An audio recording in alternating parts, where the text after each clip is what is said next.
Yo, yo. Welcome back to the HighLite podcast. I'm one third of the Gizang Outcast Rail. Got my dogs with me, of course. 3 from HV, Tasman with the Gas Man. And yeah. So I guess we'll start off with the NFL. Fuck it. I'll set it off with my team. The Eagles. I ain't gonna sit here and wave my pom-poms and act like we're just like dominating the league or anything like that. The wins that we got are against sorry teams. I catch a break. Injuries continue to pile up. Hurts pass complete to the tight end, Grant Calcaterra. Fifth play of the drive for the Eagles. 3rd down and 7. Hurts to the end zone. It is A.J. Brown who makes the catch for an Eagles touchdown. A.J. Brown has his hand in there, but A.J. Brown is so strong. Look at that. And Jim's time last week in Chicago. 1st and 15. From the Browns 45. Hurts complete. Wide open. Smith down the sideline. Devontae Smith into the end zone for an Eagles touchdown. 45 yards. From the 48 on 2nd down. Hurts going deep. And the catch is made. And Hurts to throw with plenty of time. And right on target for the 1st down to his number. Hurts for A.J. Brown. Oh. He's got it. He's in. All the way for an Eagle touchdown. On a 4th down play. Off his back foot. Like a corporal chucking grenades out of a foxhole. Are you kidding me? And then he's always going to trust his guy one-on-one, man-to-man. Oh, they were sure. Blitz. Hurts gets away. And Jalen Hurts is going to run for the 1st down and a little bit more out of bounds. 2nd and 8. Fake the handoff. Hurts throws it over the middle. Complete to A.J. Brown. As A.J. Brown in these key situations. Hurts is going to keep it. Hurts, beautiful. Banged up with no Mailata, no Becton. Hurts, deep drop. Hurts uncorks it, and he's got his man, Calcaterra. Hurts. He's going to keep it. Faked it, and takes it for the touchdown. And watch the top of the screen. Watch number 81 in green, Grant Calcaterra. Stalk block, and then just wall. On an 8 here for the Eagles. Fake it to Barkley. Hurts, sets, throws, looking for the home run ball. End zone! Devontae Smith! Touchdown! Over the shoulder! Spectacular!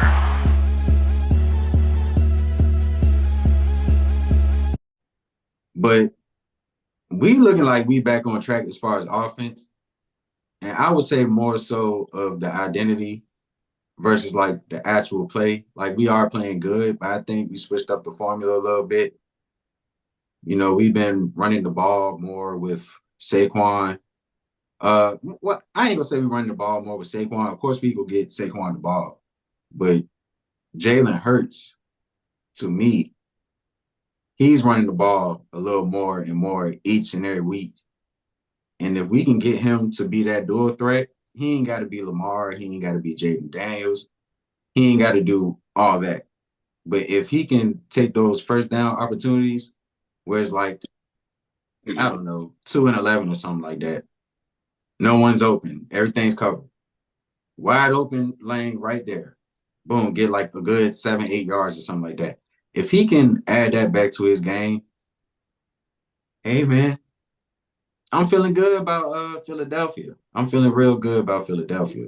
And the NFC right now, you got teams like the Dallas Cowboys and San Francisco 49ers, them being one of the more teams that have been in the top tiers in the last couple of years, being in the bottom tier now, it's so much window of opportunity for the NFC. So, you know, Detroit, they're like the best team, I would say, in the NFC. They're like untouchable right now, I would say. You got teams like Green Bay. They're kind of on the uptick. Jordan Love got hurt again with his ankle. So I'm not sure how he gonna look, but I think he'll be there to play. So as long as Jordan Love in that lineup, the Packers gonna be a problem. The Minnesota Vikings, they started off undefeated and they lost their last two. So who's to say how they're gonna look? But yeah, other than those teams, I can't think of no other NFC team that's like a for sure 4 or for sure 3. So yeah, I think if there's one or one of the teams that can take one of those spots as a 4th team in the NFC, it's definitely the Philadelphia Eagles. And we got the Jaguars coming up next. So I mean, I can't see the Jaguars gashing us up. I think we will get a couple plays on Trevor Lawrence, a couple turnovers that can He either turn coming into scores or can give the offense a friendly field to work with. So in. yeah, as far as He my like Eagles, 220. I feel like we got a good groove going on. Damn the competition. We getting our shit together. And after the Jaguars, we gonna have the Cowboys. I'm glad to catch them in a vulnerable state, but it's still the Dallas Cowboys, and they've been beating us left to right in the last 3 years. So I don't give a fuck what the fuck they look like. I want to win the same way as if they were good. But after that, the biggest game we gonna have this season, Thursday night football. I don't know if we playing in DC or Philly, but we gonna see them motherfucking Commanders Thursday night football, and that's the biggest test for us for the Eagles this year. Is good old Jaden Daniels and Terry McLaurin, aka Scary Terry, Dan Quinn, who's turned that team to a great playoff team for sure. Yeah, that's all. That's all. I'm kind of like just for now. I don't want to get too ahead of everything, but just for now, I'm anticipating how we go look when we see the Commanders. Everything that's building up towards that game is basically like gonna be the indicator of how we're going to look for the rest of the season. So yeah, as far as the Eagles, as far as So playing against Jalen Hurts, you know, we on a good groove. I can say that we on a damn good groove at that. Defensively too. We so just you're being saying tired teams. the test you're saying the test would be us playing against us? Yes, for sure. Like just like in the like upcoming weeks, like 3 weeks or 4 weeks. I'm not sure when we play Baltimore, that'll probably be like our biggest test of the season. But as far as like upcoming games, yeah, y'all definitely marked on our list. Who y'all played before us? Do y'all play us like coming up? We play the Jaguars tomorrow. We play Dallas after that, and then we play y'all on Thursday. Y'all gotta better get to Dallas. Yeah, that's what I'm saying. Like I'm respecting Dallas as Dallas Cowboys and how they've been playing us, not how they've been playing everybody else. Like Dak has our number. So, but we got some wins against them ourselves. We went 1-1 last year with them. I think 2-0 the year before, so 3-1 in the last 2 years. But again, like they don't have a run game, first of all. But we're still gonna respect it as if they can get the fuck off. But if we shut that run game down, oh yeah, it's easy pickings for that. I'm telling you, like easy pickings. He might get his yards, but he will see some ghosts. I don't give a fuck where we playing at. Jerry World, Scary World, Larry World, don't give a fuck.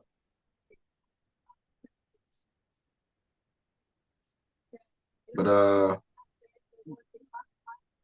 yeah, as far as us, that's probably all I got.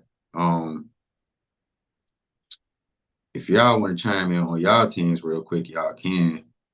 All right, I'll make mine quick. So like this, Russell Wilson is basically our starting quarterback. Justin Fields is just gonna have to take a backseat this season, whether we trade him or whether he's just, number two right now. Had a good show, but right now Russell has proven that he can at least keep the offense going and actually put the ball in like George Pickens' hands in exactly what he wants. From the 24, play action, protected. There's your shot downfield towards Pickens. Contested ball he brings in. National Football League, and Pickens down the field. And because it drops straight down. So, Jets have it on. Leave Russell Wilson to work. Right away, he got it. Quick to Fryer move. Great read by Wilson. Fryer move. Takes it upfield. Still. David Tez. Great for Wilson. End zone shot. Pickens. Touchdown, Pittsburgh. Little lob pass in the corner. The greatest weakness that I saw out of Justin Fields was all those line drive throws, right? Not the touch, not the move ball, not the ones up over the top. And because of that, you saw big plays. Got a little bit of time here. Lofting. Hard off the deflection by Pickens. Jets bringing the heat. Great blitz pickup. Fire move. Running in with one hand. Third and 8. Wilson escapes, throws. It's complete with a quick turn by Warren to get the first down. Someone still waiting. Roll the weed up every day. Spraying on Fires end zone touchdown. Van Jefferson. It took all the patience. Damn, they see my car and they chase it. I don't be stopping. I stick to the basics. Working on bricks, I live in the Wide open is Calvin Austin. Inside the 40 to the 38. Play action from Wilson. Second level and the big tight end. 4 catches last week. Likely. They're down in 11. Wilson lets it fly. Downfield for Jefferson. Extra men on the rush. Floated. Downfield and caught. Touchdown, Austin. Second touchdown of the night right here. He's expecting an inside breaking route from Austin, and he's kind of sitting right where the first down marker would have been. Touchdown from their offense, 1 touchdown from their special teams. Here's one aired out. Pickens! What a grab, and out of bounds inside the 10 at the 3. Russ be floating that bitch in his hands and everything too, and I know he loves that shit. So if you sit there and change that shit now just because like you think Justin Fields is better, yeah, you're gonna have some discrepancy in like the locker room for real with the wide receivers, to be honest. Russ makes everybody on offense happy, put it like that. Even though he's not like a great quarterback running the ball or whatever, he still can at least be like more elite in the pocket than like Fields, which what you want kind of more so. But give Fields his shot, though, on some of them plays, or some of them drives, because I mean, he might still put at least a few points on the board though on certain plays though. He definitely had y'all definitely were a winning team with him. I mean, but we still look kind of like just about every year a little bit like mediocre though. Now I feel even more confident like in our whole team, to be honest. Like even though like offense still isn't the greatest, we still took a kind of like a little leap though from like week 1. So you're more comfortable with Russell Wilson being the pocket presence that he is versus Justin Fields' overall game, right? Yeah. Okay. So like I say, he's Russ actually makes the receivers like happy and shit. Like Pickens, I already know he's already vouching like keep this nigga at quarterback or keep this nigga at QB1. Yeah, I did hear him make remarks like that. He had an interview. He basically threw all shade at Justin Fields. So I mean, but you know how George Pickens is. Like he talks shit. He ain't, this and this. But I like that though. When you can actually sit there and want to talk shit and back that shit up a little bit though. Like Russ is gonna help him back it up. Justin Fields is not. I just need to see y'all against like real competition. Like look what Antonio Brown was doing when we had even though Ben wasn't super great, but he still was putting the ball in like Antonio Brown's hands. Are we really going to compare them two? I ain't comparing them, but he still was like popping his shit though. Okay, because Ben Roethlisberger is a different animal. Yeah. So is Antonio Brown. So I just want to say that. I like George Pickens, I really do, but but Ben and Russ still kind of played in a little bit of the same era though. A little bit. Yeah, I mean who? Ben and Russ. Russ and Big Ben. Yeah. Did you say they played in two? They played at the same. They played at the same time. Russ came in at 2012. They played games against each other. I said they basically played in the same era. What you talking about? Oh, no, I ain't saying that they didn't. He's saying like you really choose well, not even choose, but he said you really comparing like the two. But I mean, you can kind of compare the two. Which one would you want? I don't know. Right now, of course, I'll stick with Ben just because of what he's like done for the organization. But I mean, to be honest, if Russ gets us one in his first year, you might have like a slight argument to say like he could be better than him, just because of like the resume that he already has. I can see the Steelers being like a team that nobody wants. Like if the Steelers win their division and they get home field advantage in Pittsburgh, I can see Pittsburgh being a team that nobody wants to go to their home stadium to play them. Like I can see if they can fuck around and beat the Chiefs, like at home. I mean, they're liable to beat anybody at home. How good that defense is and how good TJ Watt plays at home. Like, yeah, I mean, they have to double team him sometimes, and like it's like he still gets through it. But if he doesn't get through it, it's like they're double teaming him. So somebody's gonna get through to get a sack. Like, but I'm trying to remember the teams y'all played so I know y'all played. I mean, to be honest, we ain't really played no divisional teams, no divisional games like that.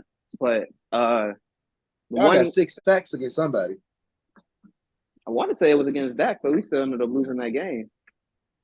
Yeah, I think TJ Watt had like 4 of them bitches. Like, Tombo smacking this nigga, bro. Defensive player of the year again, man. Back to the ground. It's Robinson who gets blown up by TJ Watt. As good as the right guard, he's covered.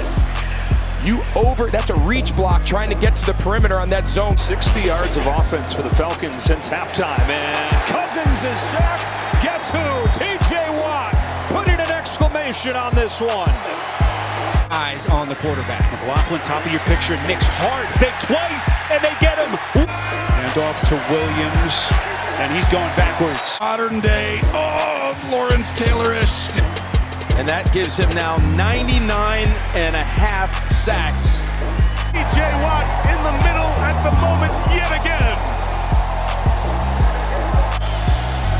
Second and 10. Prescott.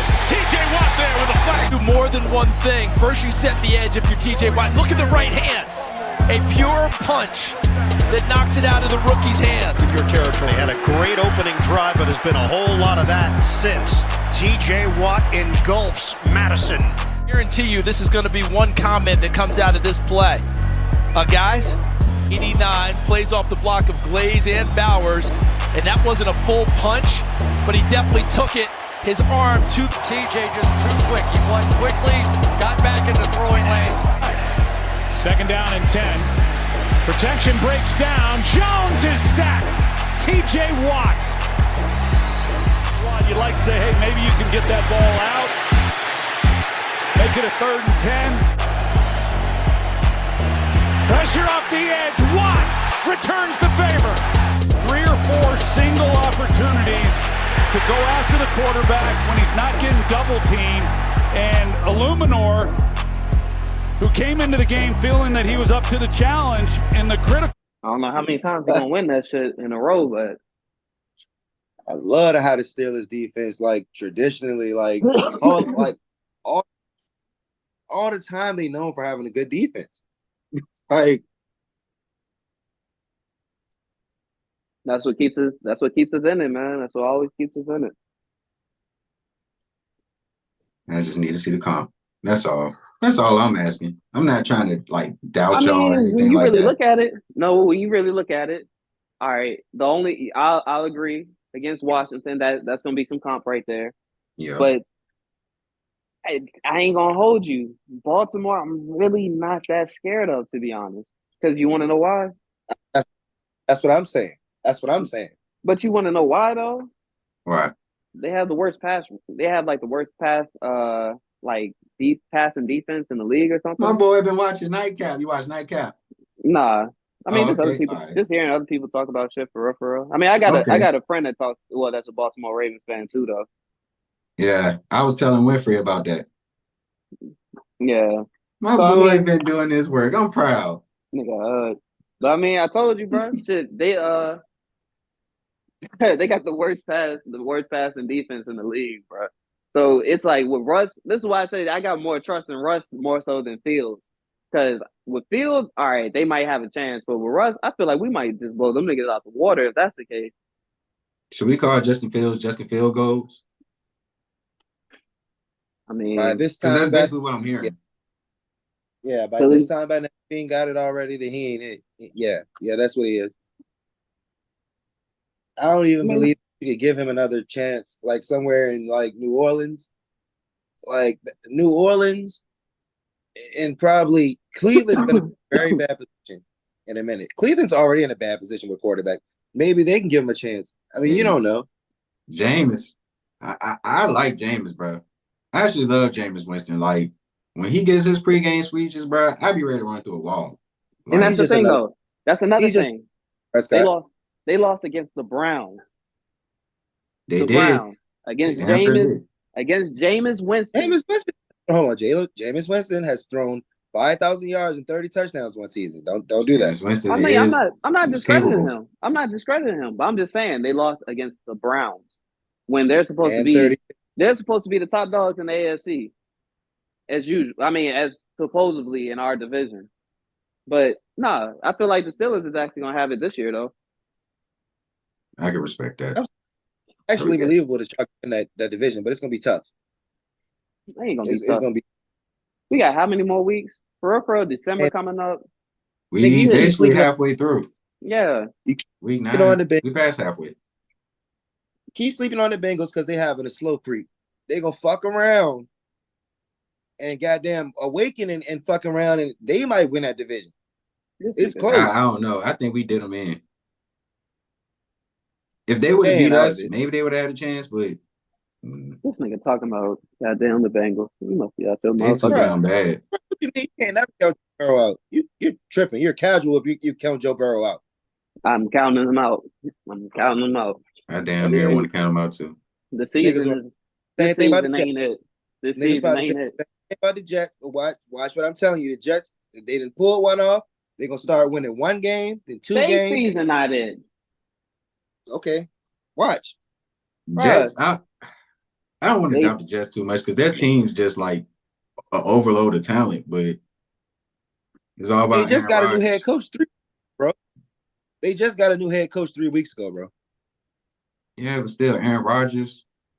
yeah, Like, exactly. You got Aaron Rodgers and you got Devontae Adams, bro. Bro, What's wrong with any that? new coach, it takes time, bro. Any new coach takes time.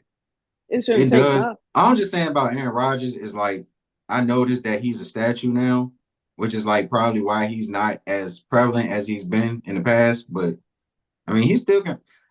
I'm just saying, I feel Bro, what you're saying. Like, I think the he Jets doesn't do have a have chance of making a comeback more so than the Bengals. he just don't have the weapons he had in Green Bay. If he had the weapons he had in Green Bay, the same He offense. got one of them now. He kind of do.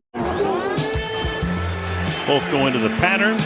Pass is caught, breaking away, picking up the first down.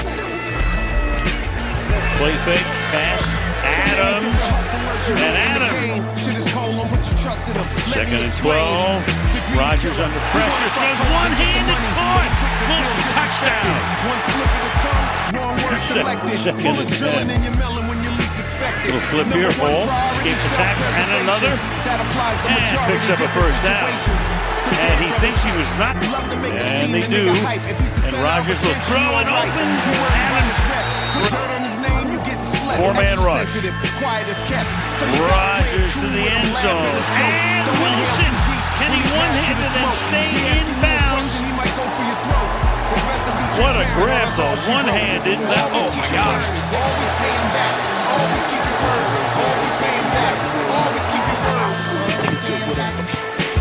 Rodgers Throwing, completing. Wilson comes out of the slot. Makes the catch. Extra pressure.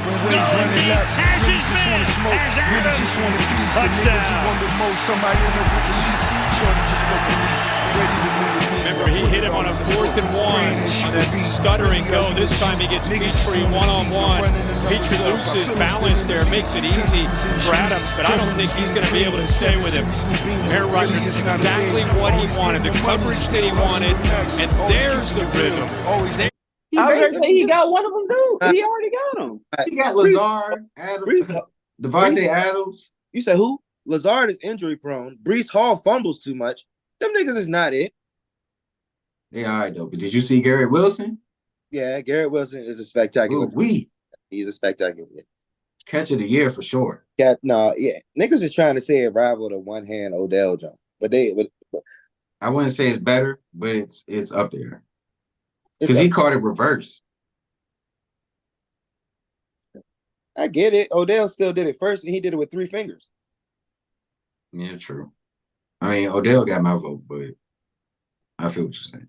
Yeah, so we can move on to the Commanders now. I mean, so basically, I just want to wrap it. I just want to say that's a rookie quarterback that did that. Looking to throw. Flings it. Got it. Plays on the ball. Last play went for 12. He's still going to run with it. Even with the rib 8. Rolling out. Going to keep it. Tries to wiggle past and he does. There he is, way up there. Here's 3rd and 9 and a deep ball. Right back to McLaurin. In stride. And he's now, Daniels. He lobs it. He's got his target. It's Ertz. Daniels going to the air or looking for space, which he has. Fortunate to be only 9 down as Daniels rushing 5. Somehow he's able to get out of it. And look at this. Still the game without a touchdown. Daniels pass. Take the hand off of Robinson. Down the middle. Wide open. And McLaurin with his 2nd field position. He's got time on the run he throws. McLaurin goes over 100 yards, 15, 20 yards. Daniels completes it. Right now, throwing. There it is, Tony. Right on your design. Comes down to one last play. And it's going to be getting longer by the second. You're all the way back at the 30-yard line. Now you can step into it. Here comes the Hail Mary with the game on the line. And the ball is caught! It's a miracle! It's Noah Brown! Oh my goodness! This town is Extending this play, and the time allowed everyone to get down there in position to go toward the ball and be in their spots. And what a game, Jim! There are no words.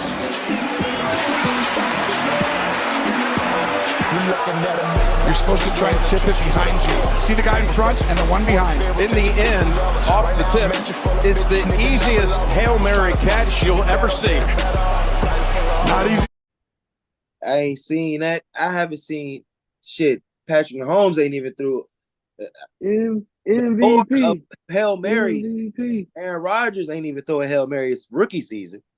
MVP. It's like this nigga that turned the team, and it's crazy how the NFL draft will lead your mind astray. How they will tell you somebody will be somebody, and it's always the niggas that's behind the nigga. It's always the 2 or 3 niggas that's behind the best nigga that end up being better than the number 1 player.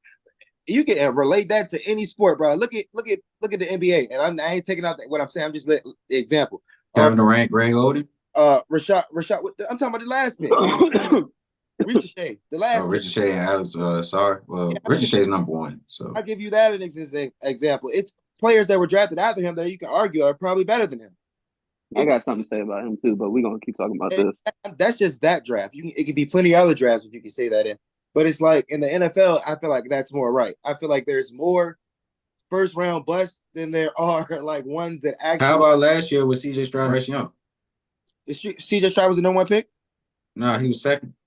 That's what I'm saying. The Panthers actually traded up to get Bryce Young when they could have got CJ Stroud. Or they traded back or some shit. Yeah, because I'm saying the number 2 pick is always better than the number 1. That's what I'm saying. Yeah. Yeah. So, like, in the case of CJ Stroud, that's a fucking miracle because he came from Ohio State. What quarterback from Ohio State has ever done good in the league? I'm talking about name all of them. I ain't trying to name all the quarterbacks that ever came from Ohio State.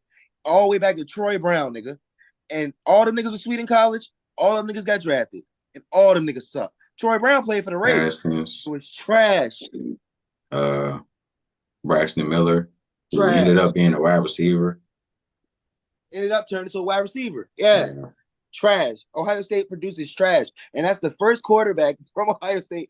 I guess you got to put some type of salt on it. I mean, he's not extra stellar. I just believe he can win you games. I'm going to bring it back. He had stellar games last year that made you think, oh, he could be stellar. Oh, he's not average. This is his second year in the league. The teams know him. They have the tape. Now, this is a slump, is what you're saying. He's having a sophomore slump. Now he just lost. He just lost his star receiver. Two star players. So where's that trajectory going? It's just Jaden Daniels. I haven't seen a quarterback, a rookie quarterback, make a decision. Not even a decision. Actually, and I told you, Ray, I said I give more kudos to the person that caught the ball. I said that. But like, to see all this shit happen overnight, bro. I ain't even talk shit and say the Commanders was gonna be this good. To see this shit happen overnight and we're just this good, I still don't believe it sometimes. No bullshit. I still don't believe it sometimes.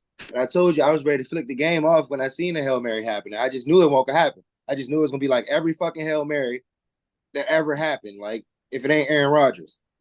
Like, and that nigga caught the ball, bro. Like, that shit blew my mind, bro. And I went immediately to social media and started talking shit. That's the first thing I did immediately, like, because I knew it's going to be haters. But now it's not, you would be crazy. Nobody hating on the Redskins. I don't see it. I don't see niggas being like, because they recognize real. You can't hate. We've been ass so long, my nigga. We've been the laughing stock of the Cowboys for almost decades. For decades, we've been the laughing stock of the Cowboys who haven't won shit. I mean, honestly, but like we've been the laughing stock. But now that we got something, bro, I like the shit. Now, niggas always say it'll be like the world will be blowing up the Redskins went to the Super Bowl.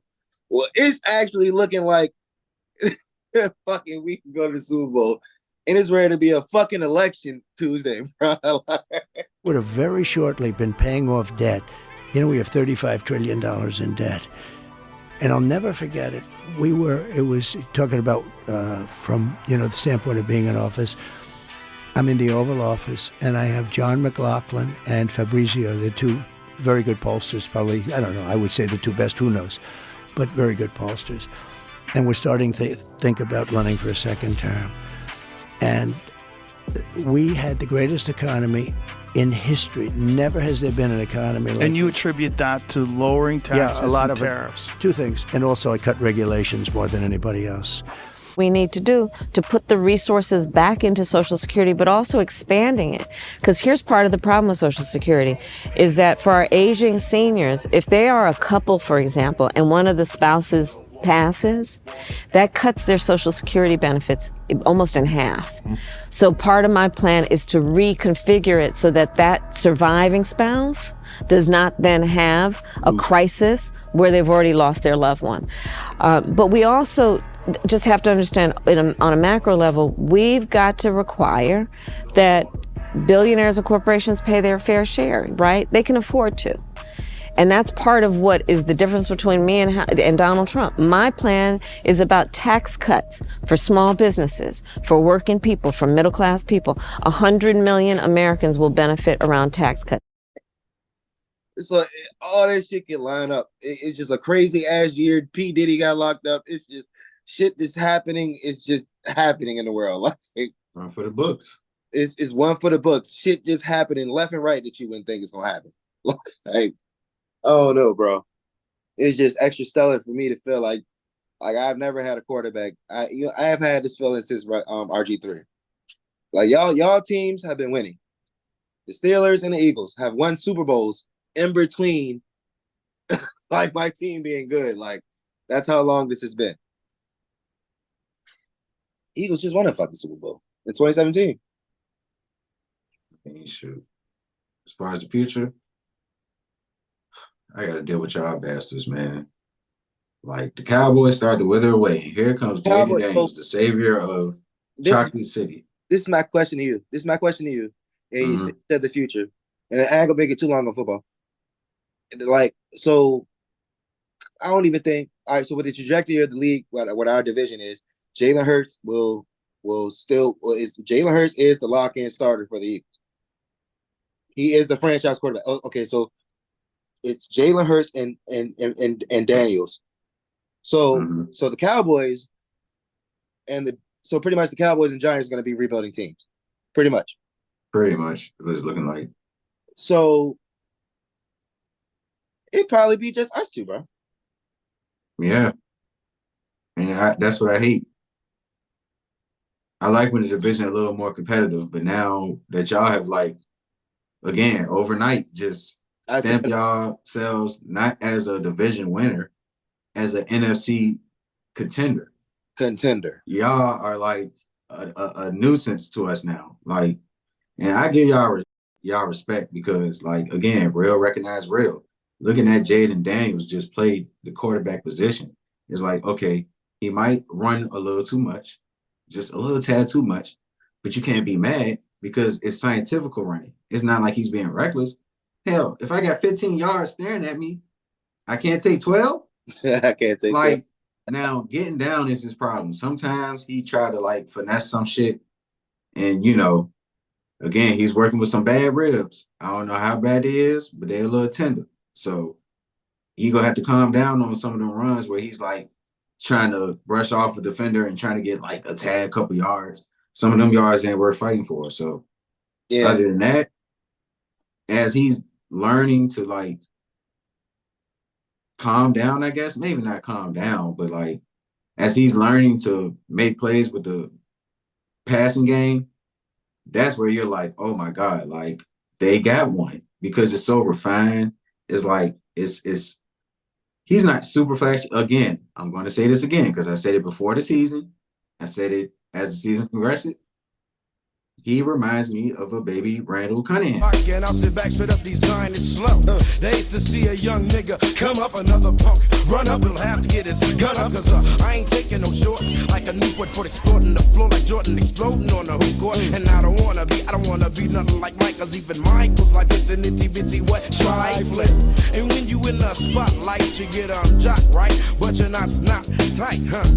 Bucking anybody who fuck with mine. When will they realize I'm straight out to get mine?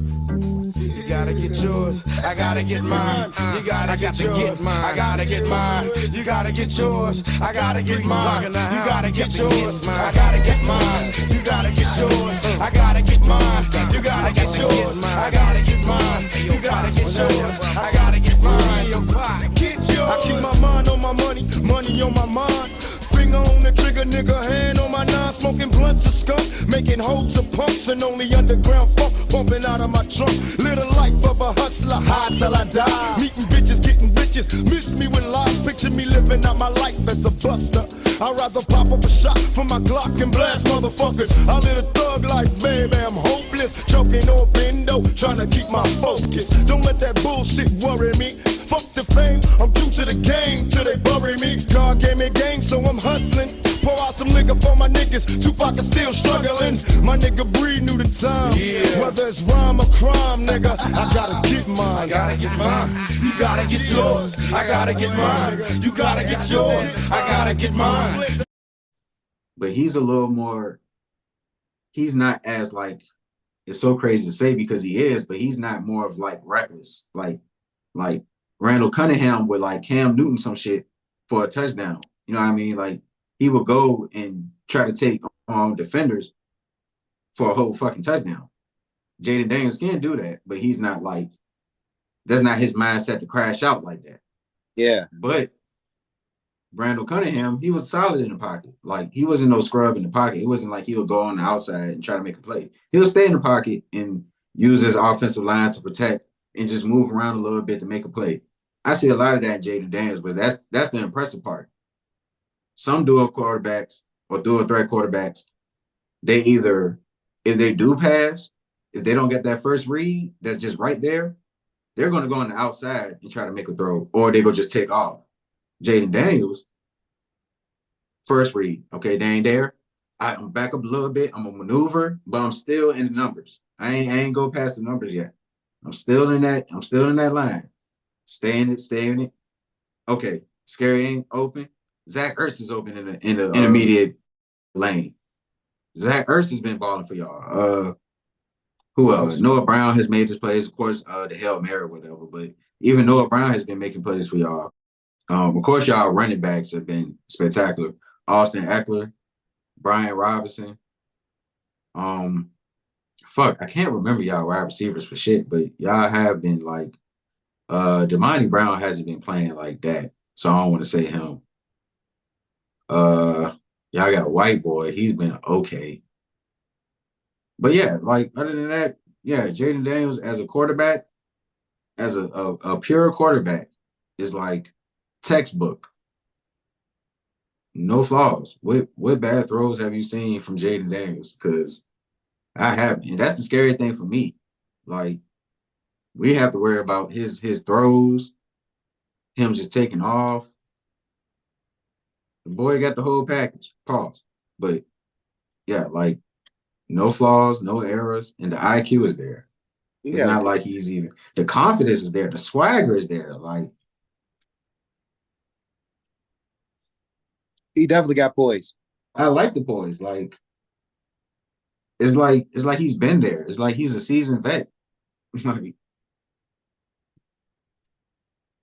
But yeah, I mean, I'm not sure how y'all schedule look. Again, I know we play y'all in about like 2 weeks, 3 weeks or whatever. But as long as y'all can keep that formula of running backs, like, again, you got to give y'all run game credit. Because Brian Robinson, he's been hella productive. Again, Austin Eckler, who was a starting running back for the Chargers and was damn good. Y'all got him as a backup, so that's a hell of a luxury. And yeah, Scary Terry. Let me just give Terry McLaurin his flowers, because he's always been like one of the more consistent wide receivers in the league for like the past 5-6 years.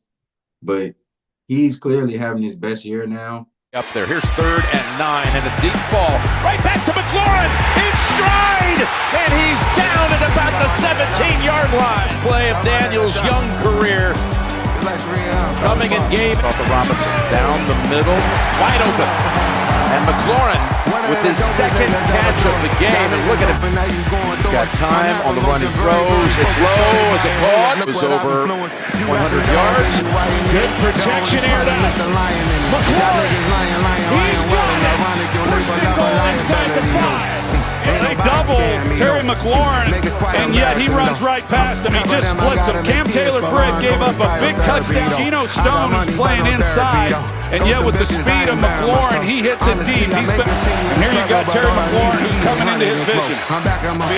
They're down at 7. This one is launched for McLaurin. He's got it. Touchdown. 27, and here's the end of it. Right foot, knee down.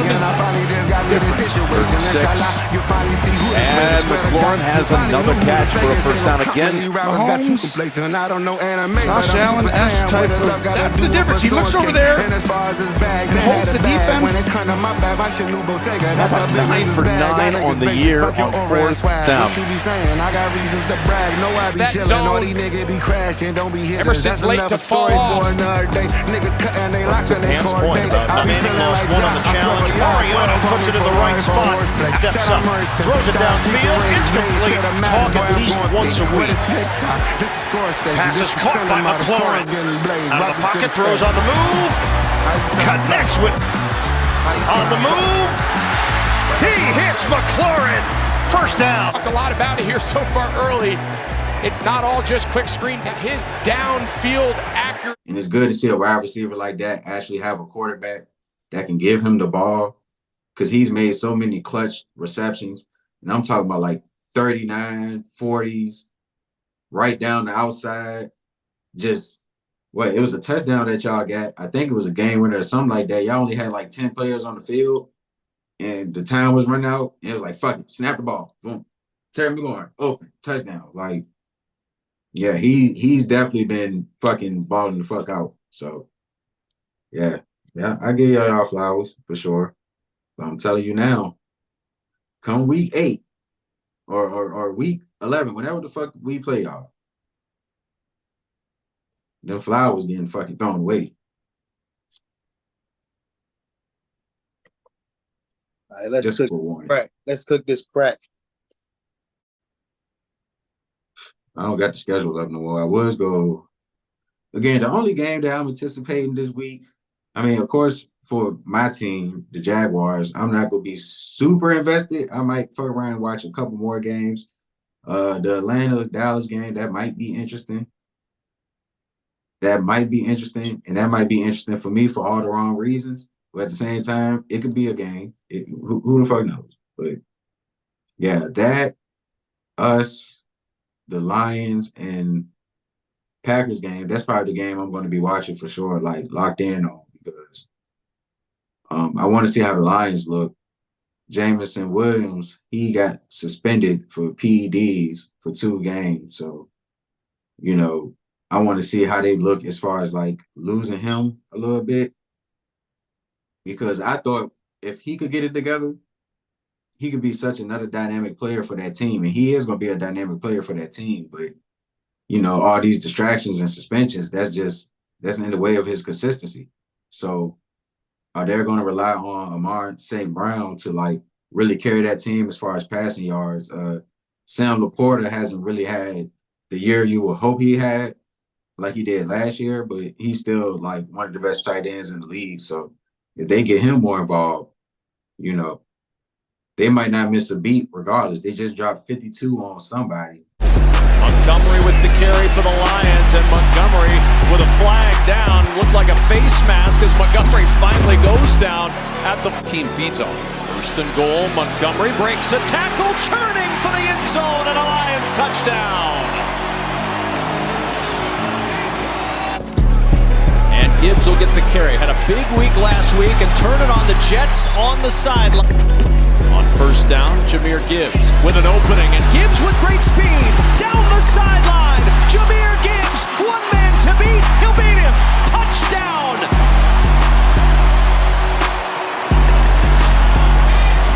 A 45-yarder left. Off the play fake. Open. Touchdown. Brock Wright. Play action. Rudolph over the middle, and it's intercepted by Kirby Joseph. Joseph with the pick.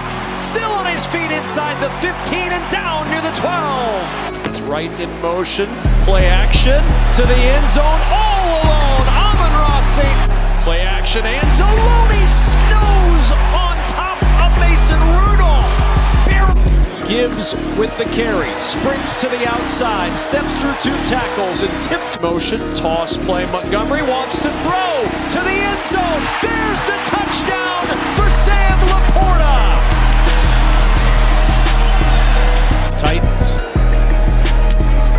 Ryan Stonehouse, excellent punter. Raymond from the 10-yard line. Raymond has one terrific return already today. Looking for a second. Raymond up the sideline, across the 30. Khalif Raymond, goodbye.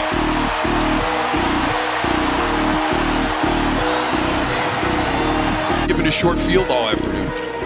Swing to Raymond. He's going to walk it in for the touchdown.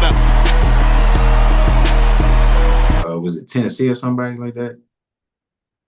I don't know, but they dropped 50 on somebody without Jameson Williams. So regardless, I guess they're not missing a beat. But yeah, I just want to see how they look against the Packers.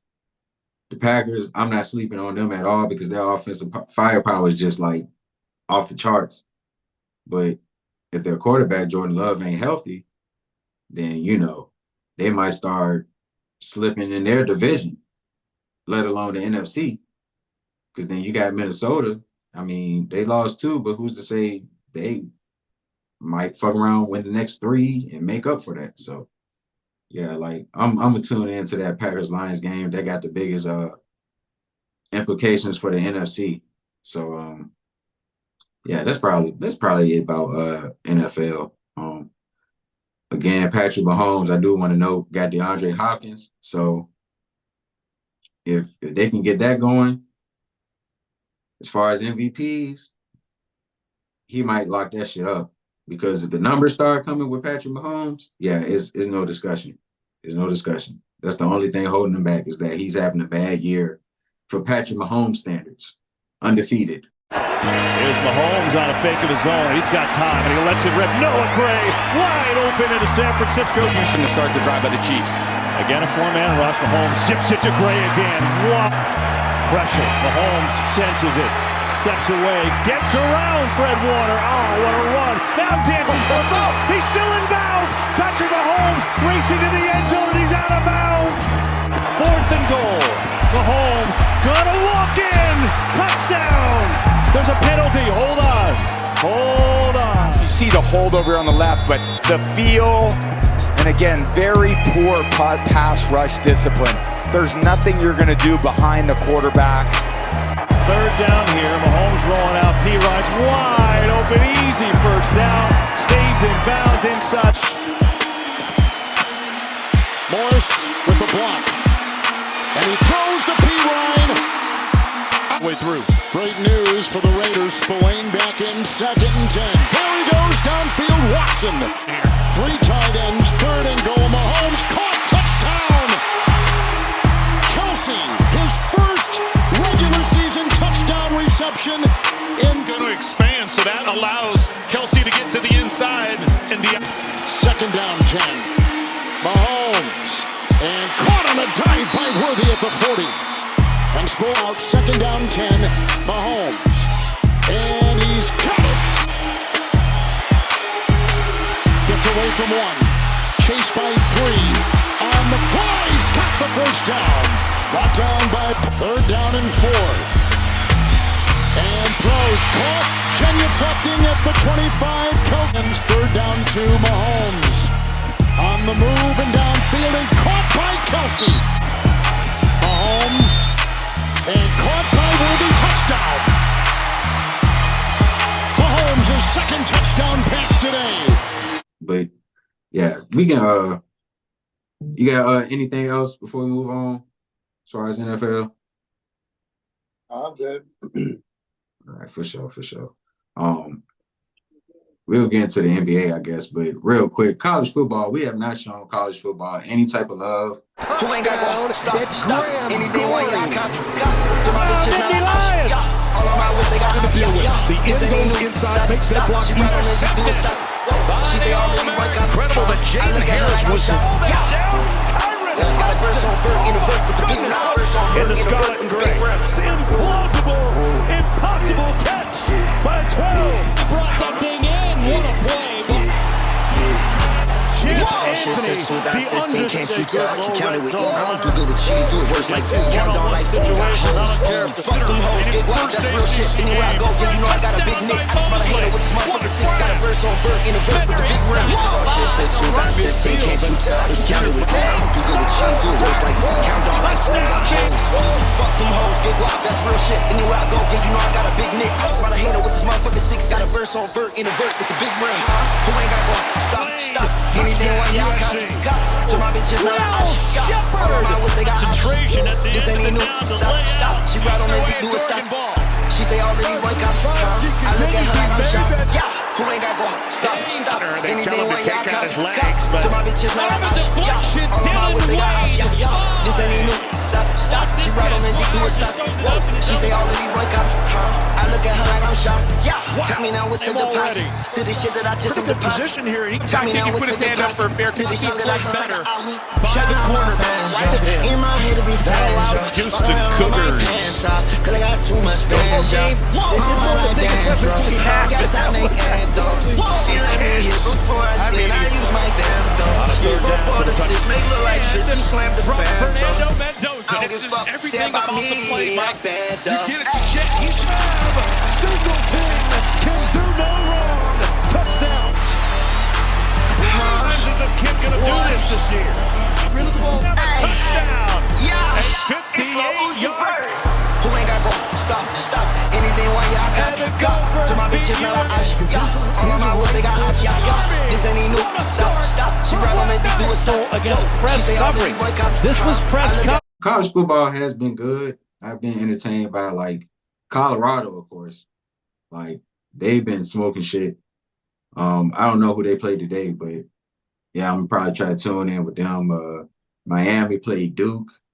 I think they play at 1 o'clock, so I probably try to catch some of the second half, see what Cam Ward doing, because he's been a nice stand. You gotta eliminate this number one team in the country that's producing 20-plus yard explosives. Sit as a quarterback, you're rolling to your left, you throw it back across your body to the middle of the field. Come back, refocus to the middle, and deliver an accurate yards before this. Puts Miami back on the board. This could not have been a better week one start for the Canes. To be a busted coverage right there. Michael Opong, number 13, is kind of looking around like, okay, who's got him? That is the most dangerous. Number 20, you've got to take a better angle. You've got to run to the outside. You want to squeeze Cam and make him cut it back up. Dan Ward knew all the way. He moved his head slightly to try to influence the safety. Little play action, good pickup by Fletcher and Arroyo. Restrepo working over top of a linebacker, and you see Restrepo just settle down. That is a well-run route, settling over the linebacker and underneath. I mean, one heck of a play going through his reads, and that ball is thrown wide open, right in the middle. And I mean, it was sold by Cam Ward, and the release by Arroyo.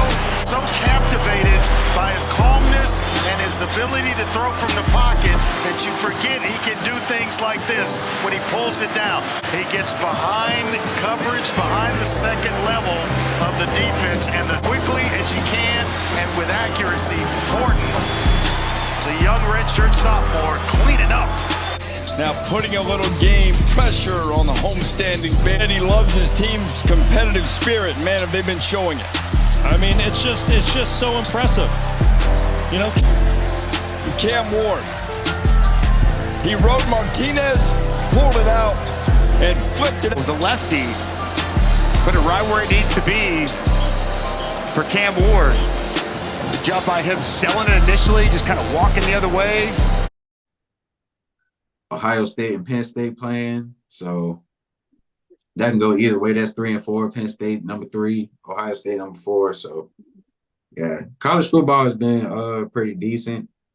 I remember we had a little side conversation about the Heisman as far as like Travis Hunter and I forgot the young boy name from Boise State, Genty, Alshon Genty, something like that. But yeah, like they having a good duel right now. So you know, it will take one of them to slip up as far as like statistics or anything like that. Like whoever has the first bad game is probably going to lose the Heisman. And Boise State played last night, matter of fact, and he had like a solid game, like 140-something yards, a touchdown, something like that. So, you know, that's 140-something yards and a touchdown is a bad game for this nigga. That's crazy, but yeah, like, yeah, the Heisman cooking up.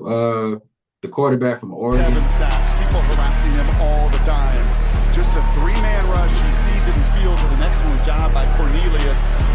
And then once he sets his Connerly seal it, and all you want as a quarterback and speed option is one-on-one. So that whole formation and empty, you get a look, and then you bring your back in to get another look.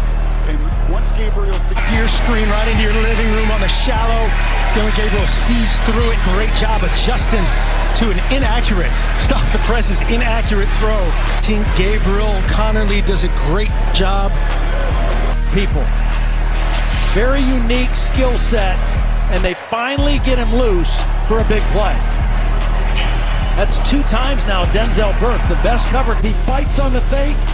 Perfect job by Gabriel, pulling the football and then doing the rest. He got breaking a tie with Commanders quarterback, former Notre Dame and Wake Forest quarterback Sam Hartman on 34 for the second Oregon score. When he has time, after Dylan Gabriel hits Trayshawn Holden, breaks a tackle, and races with Tez Johnson to the end zone. Looked like another lefty that played in the Bay Area, Steve Young a little bit, but does a great job.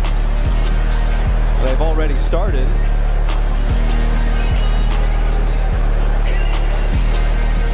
Yeah, that's a touchdown. Once they got it in there, they put it inside and then cut the quarterback, keep it. Penalty decline, zone of the play. First down. I mean, Tim, that is about as beautiful as it gets. That's what you call dropping it in the bucket. Put him up.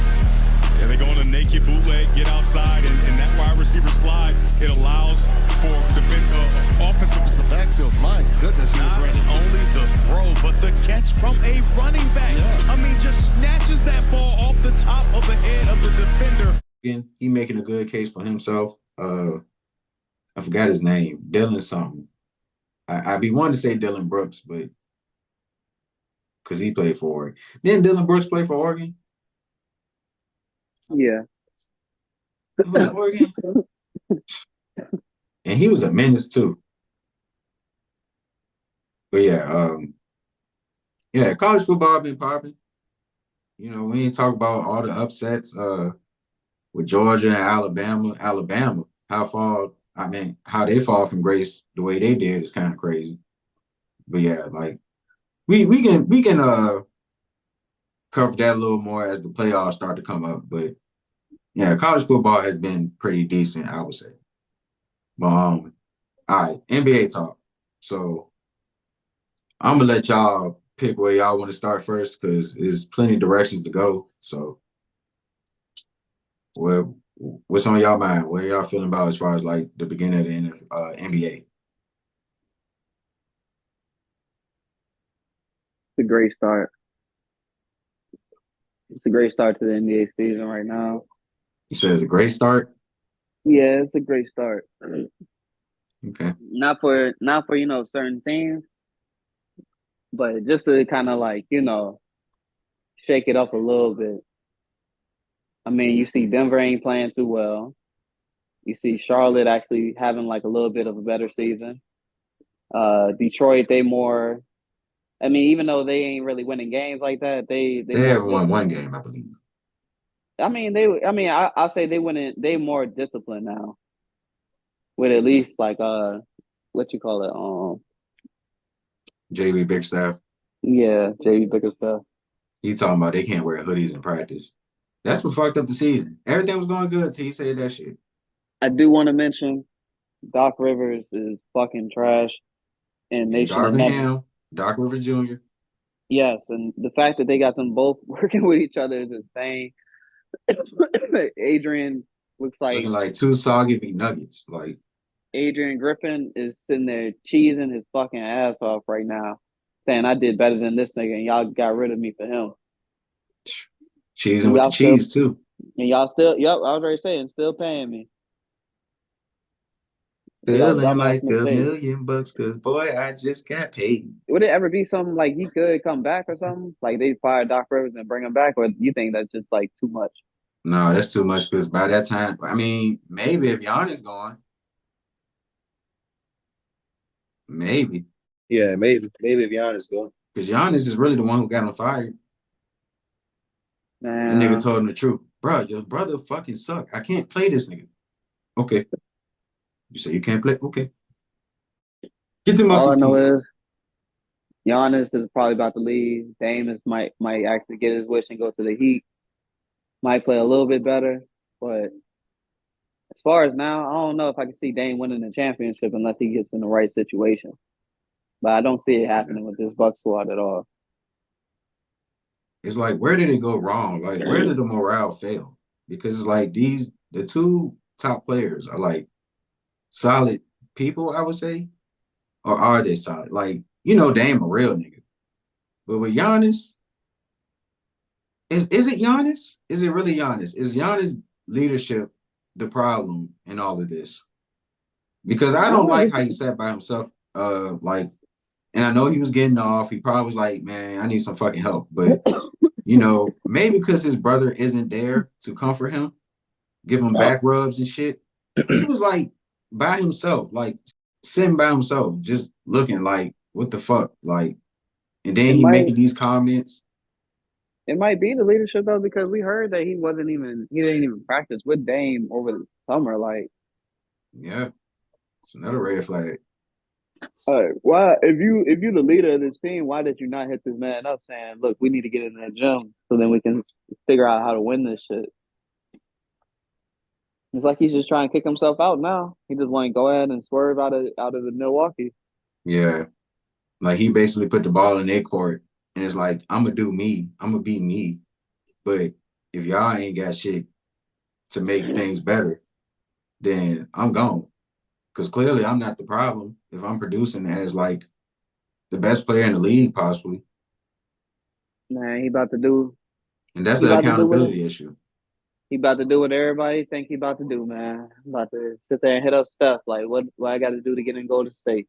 Yeah, I mean he got options though. Draymond gonna retire because I don't see him going nowhere else for real, unless he go play with LeBron or something. Yeah, because if he get traded to Milwaukee, he's definitely gonna ask for a buyout. Not going nowhere, bro. He's gonna just retire. Who? Draymond Green. I feel like at this point in his career, he already has the credentials and everything just to retire and be a Hall of Famer. I can see him being a Udonis Haslam for LeBron. Be right at the end of the bench. Bronny, but that's you gotta cut. That's if he does still have the drive for it, though. He'd be a big help to AD, though, for sure. For sure. He fucking killing. Nigga said Rudy Gobert learned from Draymond Green last night. I already say, yeah, we need to bring that shit up, too, because the fact that he sat there and tried to push Christian Braun. God takes off on the Stifle Tower, the 4-time Defensive Player of the Year. That's how you go at a chest. And you see Gobert throws him away. So but potential hostile act. After him banging on him is insane. Salty French fries. That way blue. Bro, you already know DJ Beachy about to have that shit crazy. No bullshit. You about to have that shit funny as hell. But the crazy thing is, we talking about that. You can't exclude the fact that this nigga started clamping right after that. Rudy started clamping everything right after that. Contesting everything. Getting the block. Shutting down Jokic in the end. So, I mean, I'd be tired too if I keep getting cooked every year. Yeah, he's just the unfortunate victim. But yeah, I don't really know who's like the standout. I mean, no, I do know we're the fucking standout, but I don't. I was about to bring y'all up.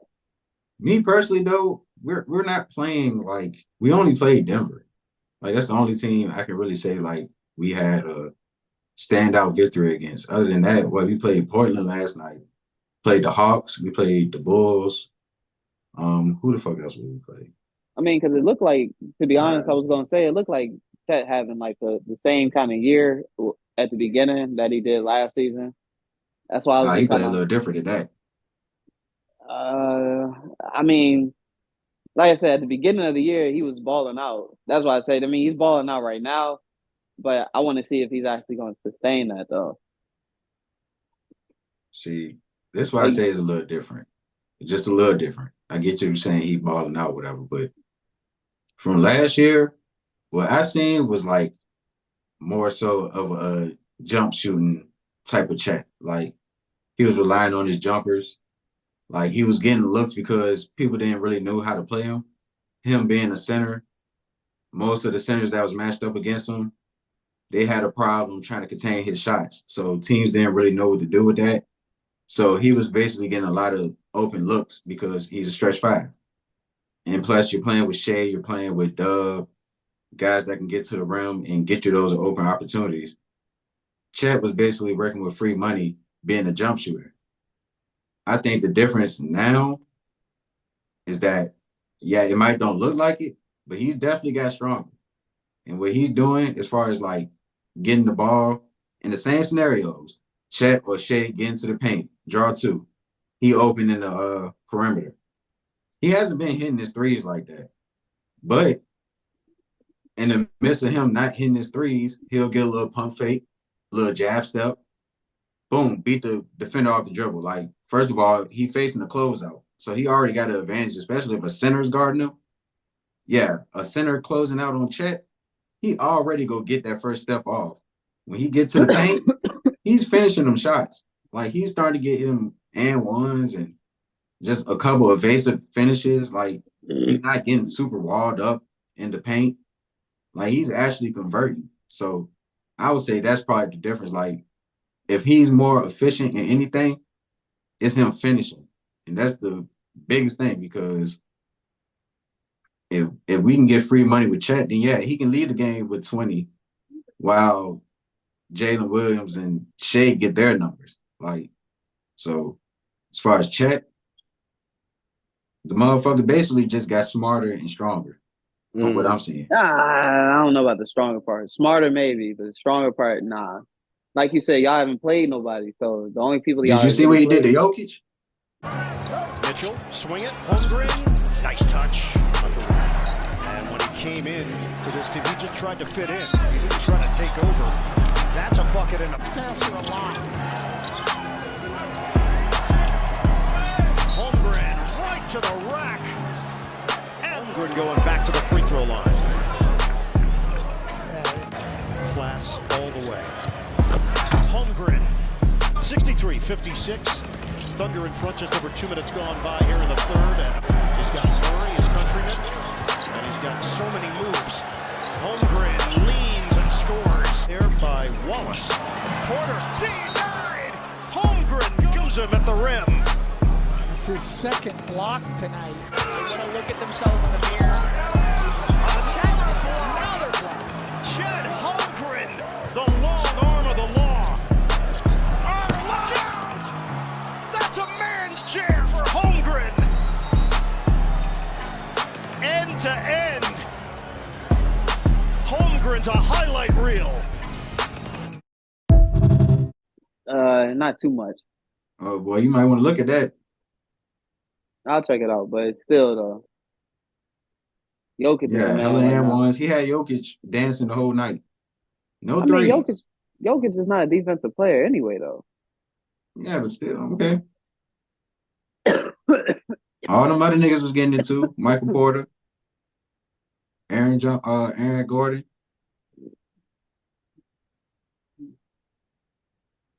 And then, yeah, I'm not going to bring up Chicago and Atlanta. Like, those are not defensive-oriented teams whatsoever. So I don't even want to give them that credit. But All right, so Chet looks like he's still the same size.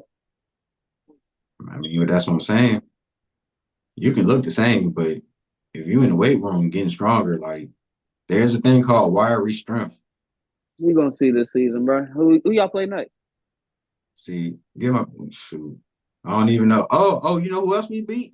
Here's Jeremy Sohan. The lob for Wemby broken up by Holmgren. And then he challenges Sohan and gets The first lob and then the second jump to stop him at the rim. Then a great pass ahead to Dort for the game's first basket. Just the Cleveland Cavaliers and the Oklahoma City Thunder, the only two working diligently to help Victor Wembanyama improve his game. Holmgren, a good look, and the three goes down. Offensive rebound. A steal by Williams ahead of the pack. And the slam.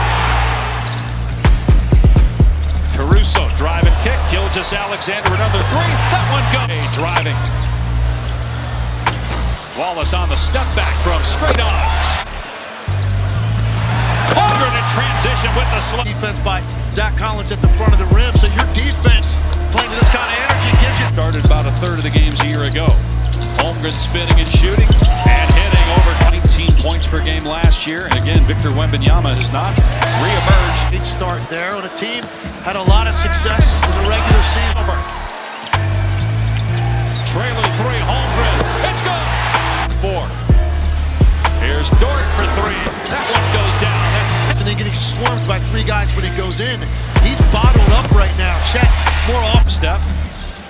Give it up to Williams. He'll put it up and hit a three. I know who you about to bring up. Yes, y'all beat the Spurs. Oh, how did you let me skip that? How did you let me skip that? That's crazy. I wasn't gonna let you skip it. I was gonna bring it up. The fact that Wemby was sitting there talking all that shit, saying, well, he didn't even talk shit. He was just like, I watched all the Oklahoma City games. I watched every one of them. He said, I don't even try to bring his name up. I mean, I don't know what to say. It's just another day at the park for us. 5-1 against Wemby. Oh, I'm sorry. That's just Chet. Oklahoma City's like 3-1, 4-1, something like that. Hey, but I like what he did against Utah.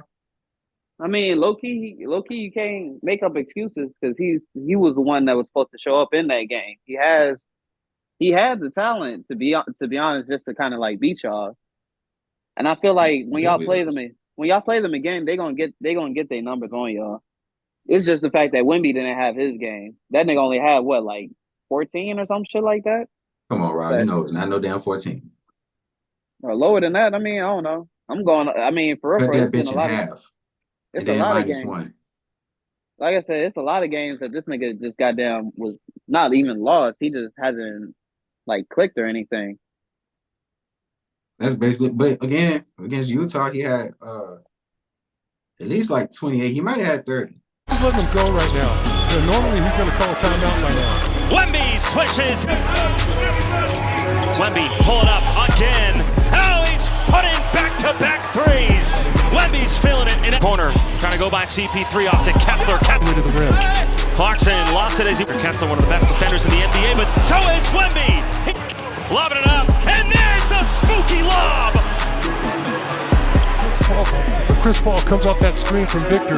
You can see Walker Kessler is not in position, and once it's over the top, forget about it. With the numbers right now. Spurs forced a turnover. Champagny, Wemby, take off. Here's Victor Wembanyama. It's an easy one. You see Colin Sexton. He had to make a business decision. Three base. Wemby. Pass to CP3. Hesitated at first, but still. They were unable to make a shot, so Pop's looking for a different spark off the bench. Wemby! It's Wemby against Kessler. Pull up. It's good! Champagny, Wemby, Barnes, all the way! Ball! Scored the Jazz to start the third. Wemby with a steal. George turns it over. Wemby behind the back. Champagny finishes! Wemby from CP3 takes the contact. Count it, and a foul!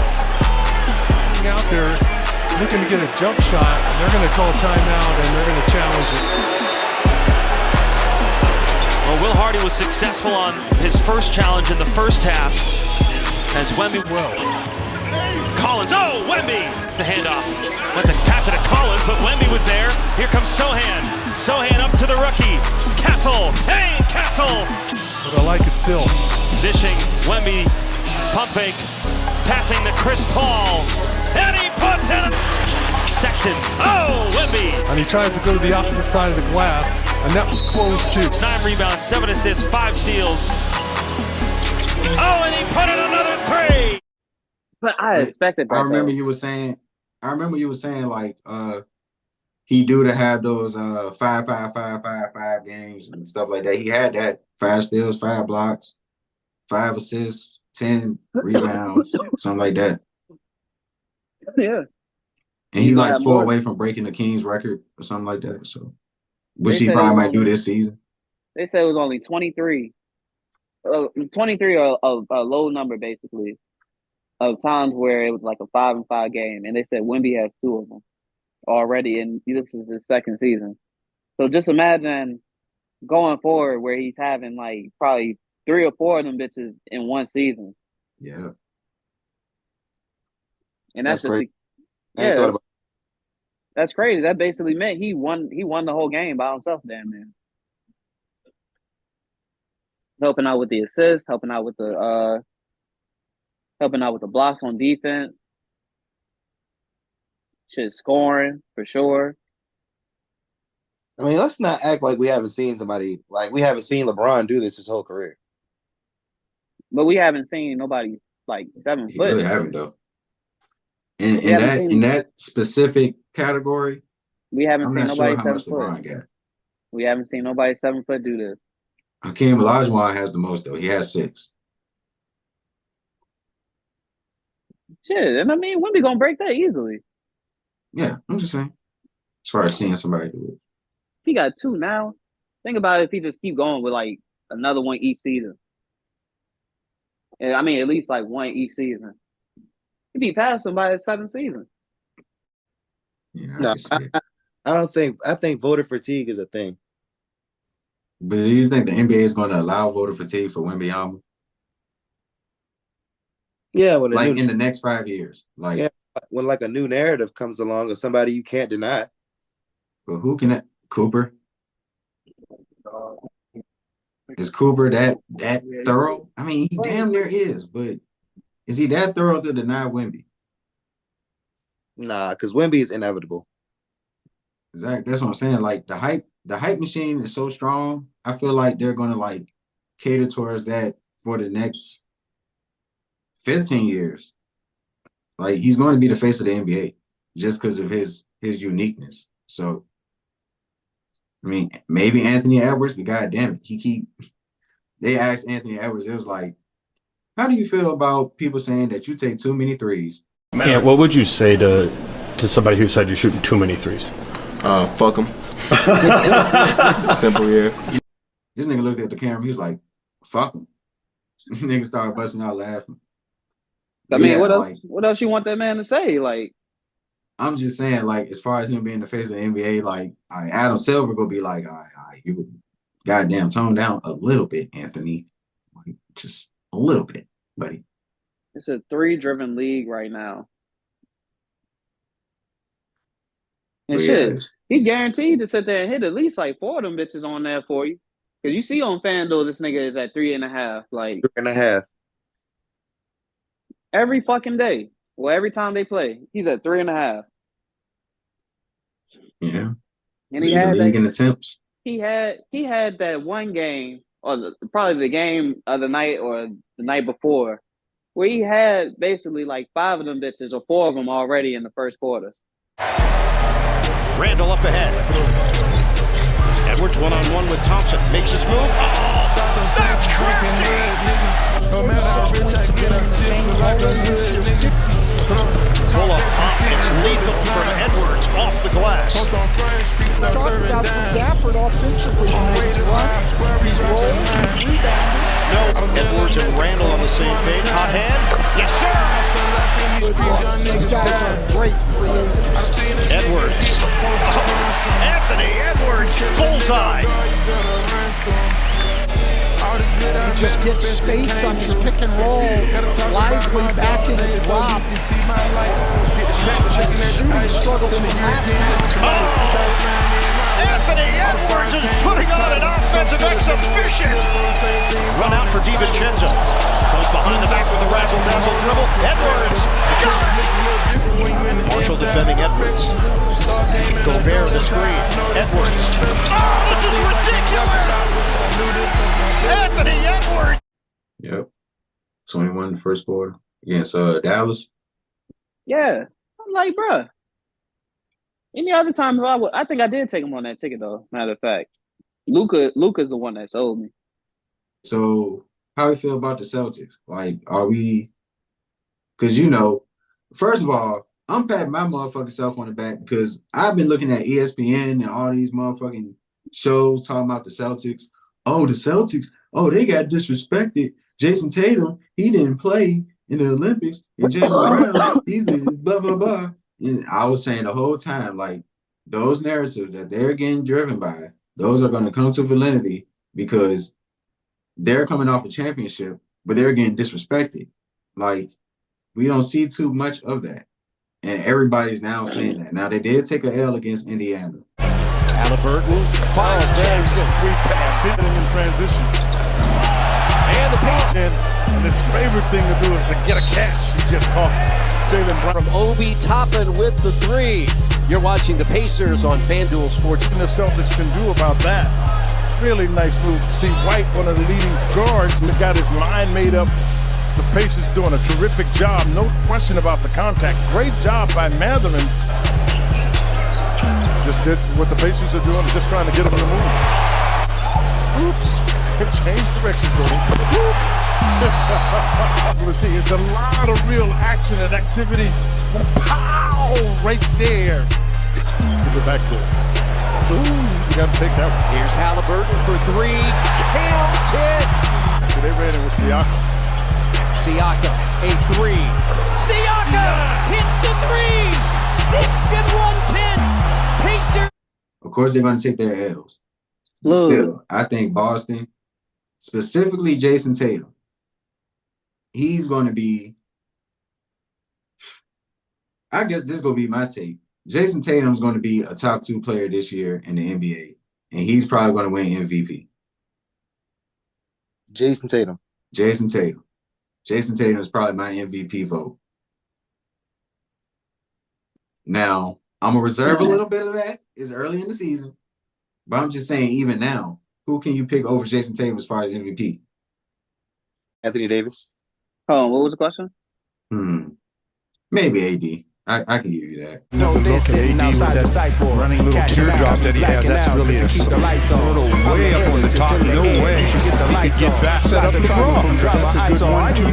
Punch there. Crystal, I pick with the basket. Seek to destroy you. I see the Lord and I hear the symbols. Extraordinary, the stupid genius. Somebody call King. Phoenix out the ashes like they didn't cremate it. Why King? My pen is more impressive than your live stream, my G. This just in. Herbert on your back. Charge a nigga for a rap. I'ma need more than a quarterback. Reeves Them niggas, don't worry about them. Davis That's on my slams. team. Omnipresence in my reflection. Cursed with the gift. I hate her. Fighting by the rules. The Lakers don't have a team I foul hang yet. her. Micah might have loose like a lynch immediately mob and in the make him South. shoot My 2 free palate need a throws. straight jacket. Davis Every time I aggressive open my impacts mouth, the it's first getting down of the Lakers. Thought you Tied were at 83 Titanic, but I'm here. the glacier. Anthony That pussy good, but I Davis. had tastier. Davis Just the other spinning, day, met sir. by O'Neal. Bag full of blue strips like dirty Davis diapers. insistent. Shit, bitch.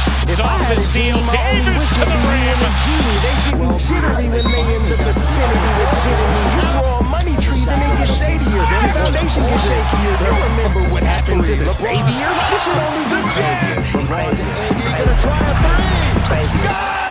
Who would you pick over Jason Tatum as far as MVP? Or who would be your number 1 MVP?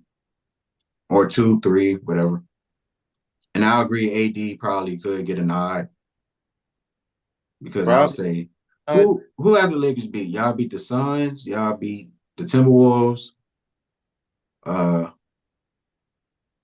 Who else?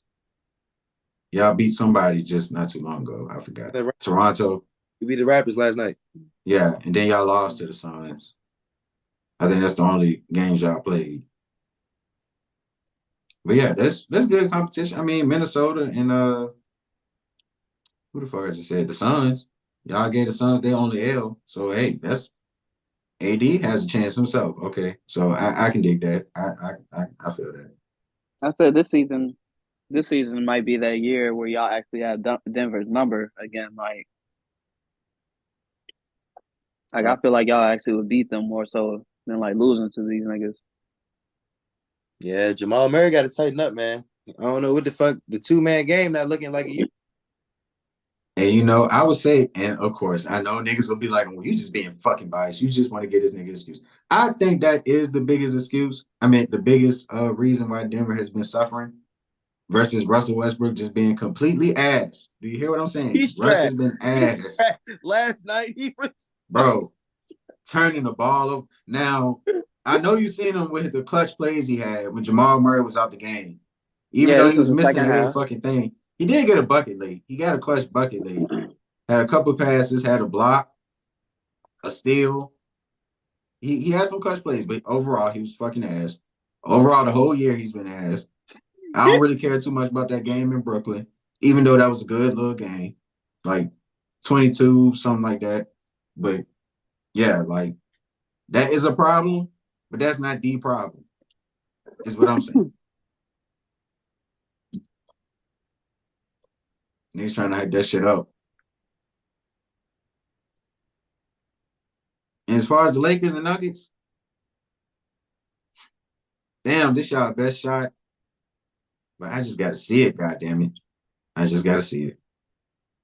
Like, y'all still are like a center away. Y'all tried to trade for Walker Kessler, but the Jazz denied the trade. So I'm guessing Rob Pelinka's trying to get y'all a center to pair with AD. I thought if y'all can do that. Trade.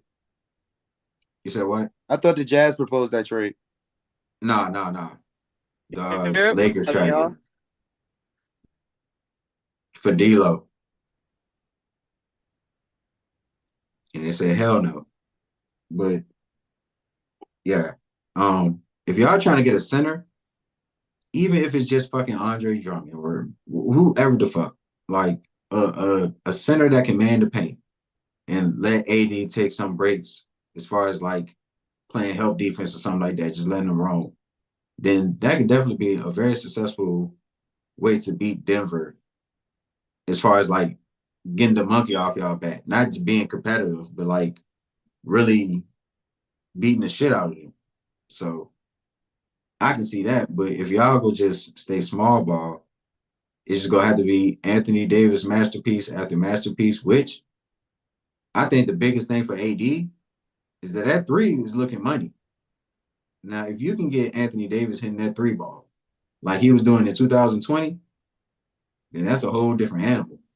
Like he's multi-dimensional in that aspect. So yeah, AD looking good, man. AD looking good. He's definitely in my vote. Okay, who else? Enough of the AD place. Is Anthony Edwards top three? Is Devin Booker top three? I mean, he could be. I mean, he's definitely had his game. Yeah. He missed the clinic on how to get back in the game. Defensively, shooting the ball. We'll lead by 2 as we head to the fourth. And it helped James Harden and Zubac and get is going to get used to it. Playoffs last year, we saw that with him as well. Point shooter, but it's been effective. Booker off the screen. Numbers before the fourth quarter. Book able to curl up. Booker off the screen, rising up for 3. Yes, sir. Nerd pocket pass, touch. Book lines it up, lets it fly. Down it. Booker coming back the other way. Racing past the 2 with the shoot opportunity there. Booker steps up to the corner. I thought it was on you. Booker's been taking his spot from the jump. Anthony Davis is the lead horse. Raising their defense back and set. Deep 3 on the way over Hashimura. Beal up ahead to Durant. Booker, square, fires. 5 on a shot clock. Book, little hesitation. Hashimura with a windup, but he was met by the rim. Booker on a tough drive, left-hand finish. Russell now 2 is down. Deep 3 on the way. Yes, sir. Booker able to get to that sweet spot. O'Neal finding Book, gets a big screen, raising out for the raising out. Yeah, 40 against somebody. I can't remember. The Clippers. I mean, Paolo, but he got hurt. Yeah, he got hurt. Shout out to Paolo, man. He out for like a good 6 weeks, probably more than that. So, you know, these are oblique injuries, man. He got one. They say it was a tear, so I don't know if it's like the eye or something like that, but it's around there. So it's real unfortunate. And then Scotty Barnes, I don't know if you've seen the elbow that he took from Jokic. Yeah, he out too. Man, I don't know how they ain't called a foul on that shit, but Jokic basically broke that man's fucking face. So, yeah, both of those young promising players are out. That's definitely going to be a hit for the East. But yeah, Devin Booker probably, he up there. I would say he top 5. When are we going to fucking see Paul George? I'm the nigga back. I mean, I think he got like a good, maybe like a month. What? I mean, he did hyperextend his knee. Crazy. You can't throw him out in the fire like that. Just the fact that I really have no one.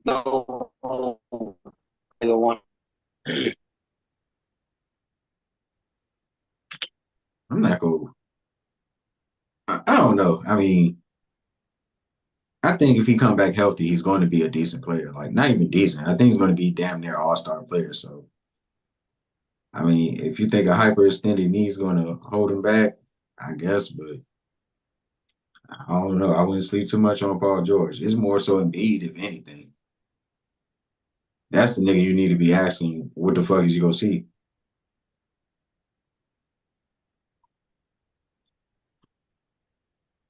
That's the most franchise player, right? Like, best center in the league. Yeah, supposed to be. And it's like, if he was so injury prone, I mean, or if he was injured or whatever the fuck, like, I mean, maybe that's Steve Kerr's fault. I don't know. But it's like, why he in the Olympics? I mean, I don't know. I mean, but shit, hey, I feel more comfortable with the Sixers than the Bucks. So, I mean, like, if the Sixers are the 7th seed because they're not as healthy as they can be, I still feel like they have a chance to get into the Eastern Conference Finals. So, Maxey, though, Maxey been all right. I mean, he's been balling, but it's not like it's kind of the same old. I'm waiting to see Maxey be a facilitator as well as like a scorer, like just an overall playmaker, like get 30 and 10 or 20 and 15 or something like that. But I mean, he got a ways to go as far as that development. But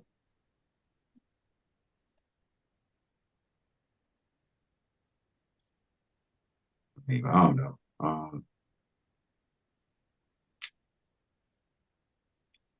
KD ain't really been. I don't know what KD numbers looking like, so I don't want to say he up there. But and they're averaging 30.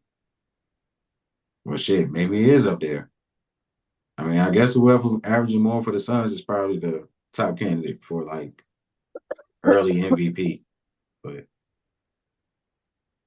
the Warriors are 3-1 or 4-1, whatever the fuck, without Steph Curry. So if you want to throw Buddy Hield in that motherfucker, then shit, have at it. That nigga already got a nickname and everything. Splash Buddy. Here's the pass out from Steph as Avdia committed to him as soon as he's tracking down the rebound. Buddy, Steph and Draymond. Buddy, come on now. All he does, if he could, but he got it to JP too. There you go. And Buddy Hield for 3. Buddy, the rim with Draymond in the fray. Buddy Hield for 3. He hit something for effort. Saw that quick double team. Buddy Hield for 3. To make a habit of this. Buddy Hield again. Buddy Hield for 3. Draymond looking for a cutter. Or Buddy Hield coming around the bend, and he points in a hurry. Buddy Hield will never be more open. You know where that...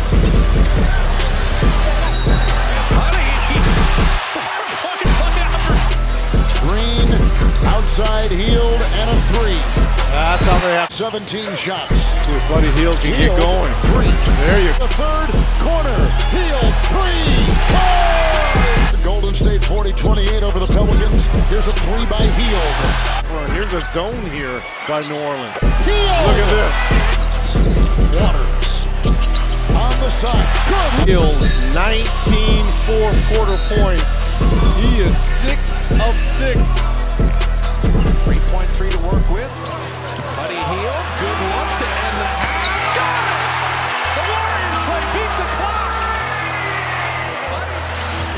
They got Buddy Hield on the floor is a good 3-point field goal. He had plenty of time, line that one up. Sharp shooter. I just don't know who they be picking up. But whoever that guy was that was cooking, or at least was hitting them threes, hey, bro was all right. The Warriors. Yeah. I sent him in the chat yesterday. I forgot his name though. He's a free agent. Nigga was a Uber driver. Uber driver. Damn, I forgot. Oh, no, I'm thinking about the other nigga from the Lakers. Damn, I can't remember. Oh, I'm ready to look in the chat now. Oh shit. Regardless, them niggas 3-1, so I don't know if that's sustainable, but hey, Steve Kerr. You have a little coaching resume going on. Getting As far ready as for the actually being Spurs. decent. Getting ready for the Spurs.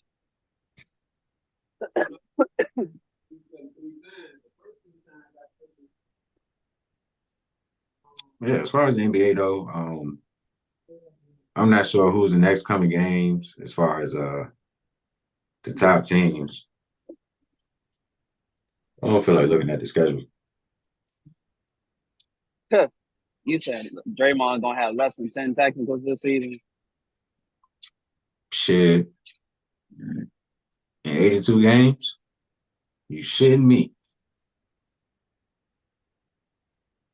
What the fuck else he gonna be doing? Yeah, shout out Lindy Waters. Lindy fucking damn. That's crazy. I'm mad that I forgot about Lindy fucking Waters. Like he's not from OKC. Shout out to my nigga Lindy, bro. Lindy motherfucking Waters, man. They went from door dashing to being a gardener for 3 years ago to the G League and now the NBA. Yep. That's work, Used to man. play with Trae Young and Norman. That's that work you got to put in, man. Yeah. So you're welcome, Warriors Nation. We got y'all a fucking favor.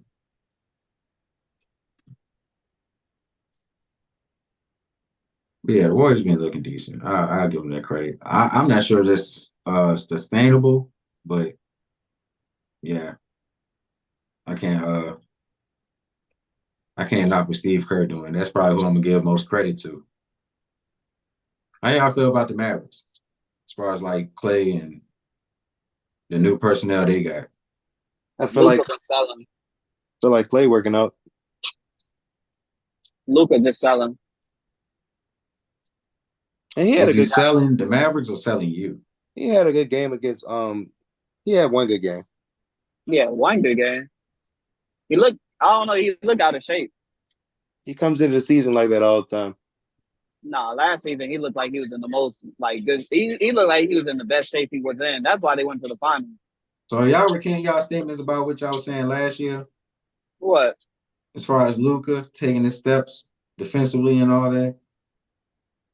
I mean, I ain't recanting it. I can say he took a step back. Okay. That's just like LeBron was the best. Well, he was the best defender in the league. Of course, he got robbed, but I know how that goes. But I mean, now, he's not great at defense no more, like how he was. But he's still a respectable defender. At times. When it matters, for sure. I'll say that. I'll say they're like a top 3 team in the West. Is that fair to say? I mean, I know the record don't say that, but I think like talent-wise. They're going to get there. I don't know what is really going on. Like even with Clay, I think Quentin Grimes had a good game when he played. I think his first game he played, he had like what, 2, 3 threes or something like that. Playing good defense. I forgot who they played, but yeah, shoot. They got him looking like something. Najee Marshall was getting tipped, making plays, carrying the ball up the court, passing it to Kyrie for 3 and shit. So, and then, okay. Does Derek fucking Lively still come off the bench? That's crazy to me. I'm pretty sure Daniel Gafford start. Like, I feel like he does that during certain games. But yeah, I think Daniel Gafford is like the main starter. That's crazy to me. That's crazy to me. What, he's the main starter? Yeah, because like Derek Lively is obviously your future. I mean, I can tell they just want to work with him more on like other things right now, at least. Daniel Gafford is still pretty young too, though, and he's a bigger body. Barely. What better rounding too? I mean, I ain't gonna be extra critical about that. I would just say like Derek Lively, I don't know. I think he got a little more to offer than Daniel Gafford, but that's just me. But as far as their overall team, like even though they kind of switched up their roster, they still looking, I would say, above average. Like I feel like they can hang with any I mean, team. you could look at it like this though too. Like, what if they build in Daniel Gafford stock up and then they just trade him so then they can move Derek Lively into the starter position? Yeah, I mean that'll probably be the case because again, like as far as like Giannis trades, the Mavericks are one of the teams that's to look out for. So that could be And the then case. I forgot who said it, but I think Jeff Teague even said it too though. Like, if that person's getting paid more than you, why are you not starting him? And he did sound like a nice little hefty contract too, though. So it's like, I mean, he got a starter's contract, so why not start him? Because you're trying to win. I mean, yeah. I mean, but it I also don't give a might just fuck be the who. I analytics. don't care who getting paid what, nigga. Who better? Hey, man, that's how it go in the NBA too, though. It is though. It is though. I would be that motherfucking coach that don't get along with the GM. That's how they snake Lou out dang. Yeah, I can't think of no other standouts though, as far as like top rated. Okay, so we didn't talk about the Cleveland Cavaliers. Are we ready to just throw all shade on them, or do they actually have a possibility of being like a prominent team in the East? Wade, now Garland drives. He'll find Mobley, and Mobley hammers. A good job of giving a pump fake, getting Merrill off his feet. Spencer with a basket, he puts it up and in. What a brilliant move. The switch looks to set up. Bobo uses a knee screen, pulls inside and scores. Goes 5. Makes a return feed from Ty Jerome. Go in the first half. Jerome again finds Allen.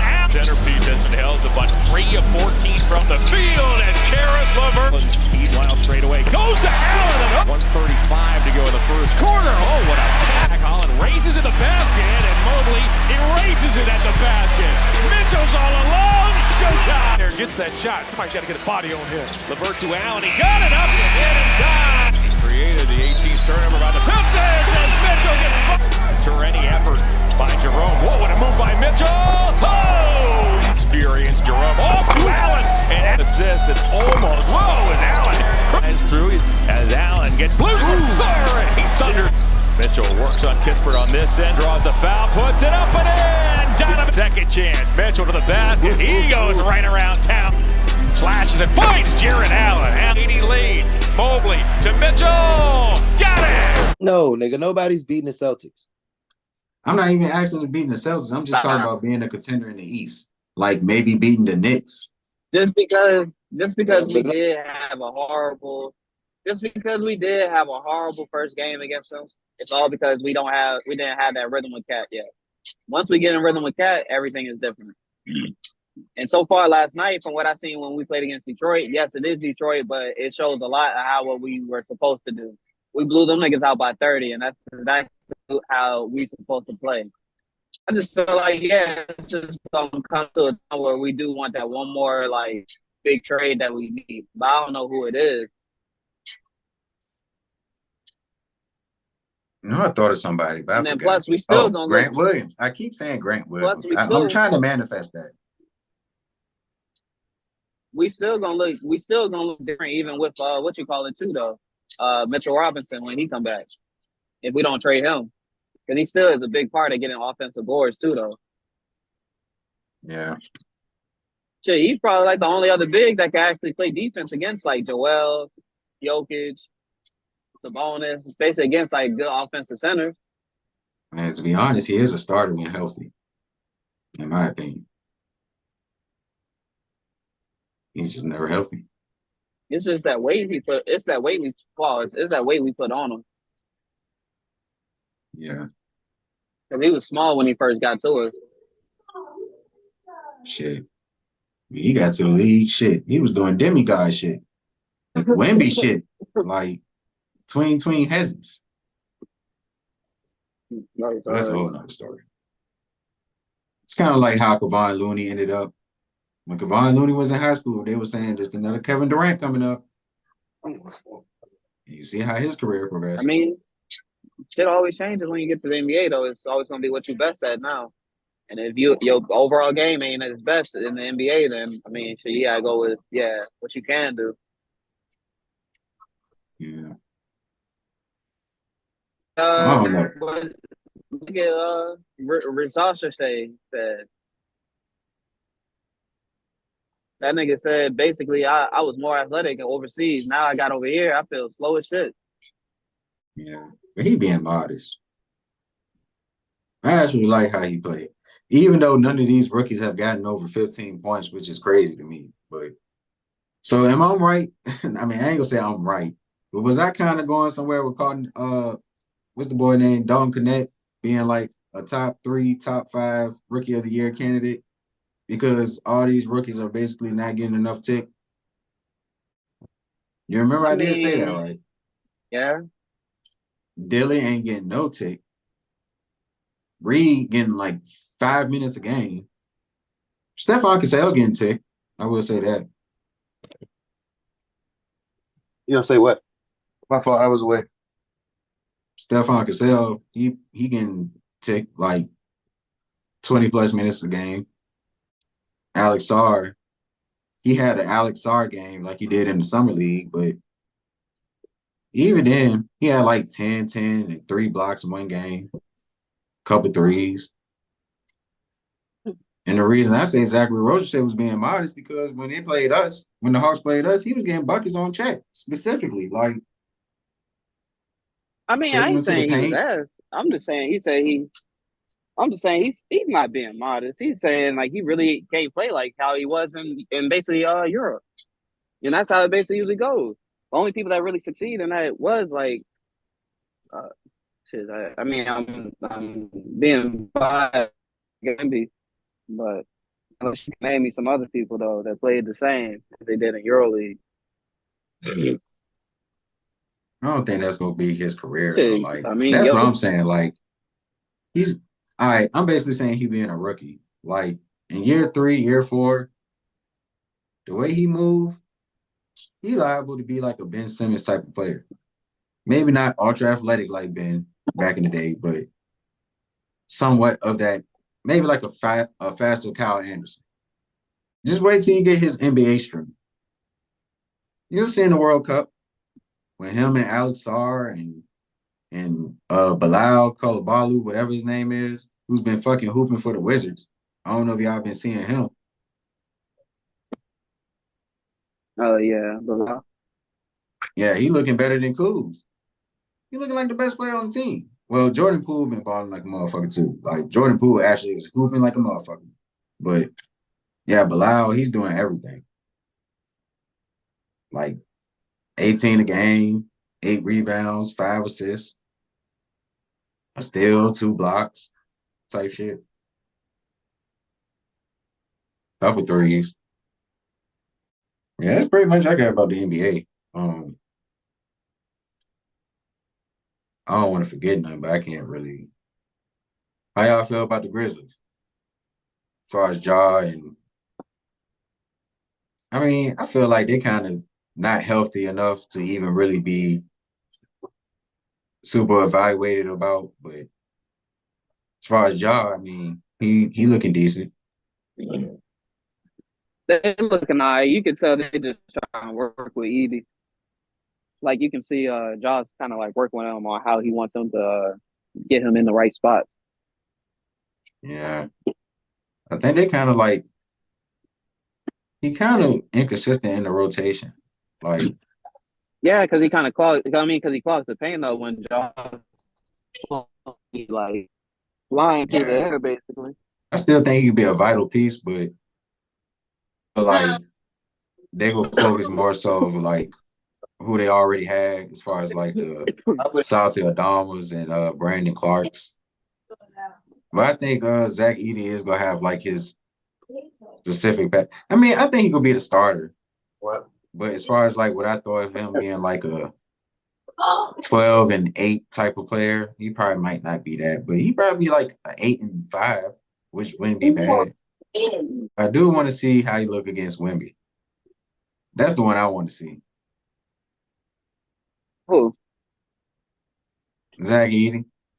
He ain't doing shit. Yeah. Where the fuck my light I'm just at? saying, I seen Steven Adams and Wemby go at it, and Steven Adams, he was moving your boy out the way, like. Look how fucking big that nigga is. Pause. That's crazy. So ugly. Exclamation marks on that. Who your top 3 guys is? Top 3 guards or guys? Yeah. Guards. Guards. Like just overall guards, point guards, and shooting guards. Point guards and shooting guards. Guards just considered. All guards considered. Shea.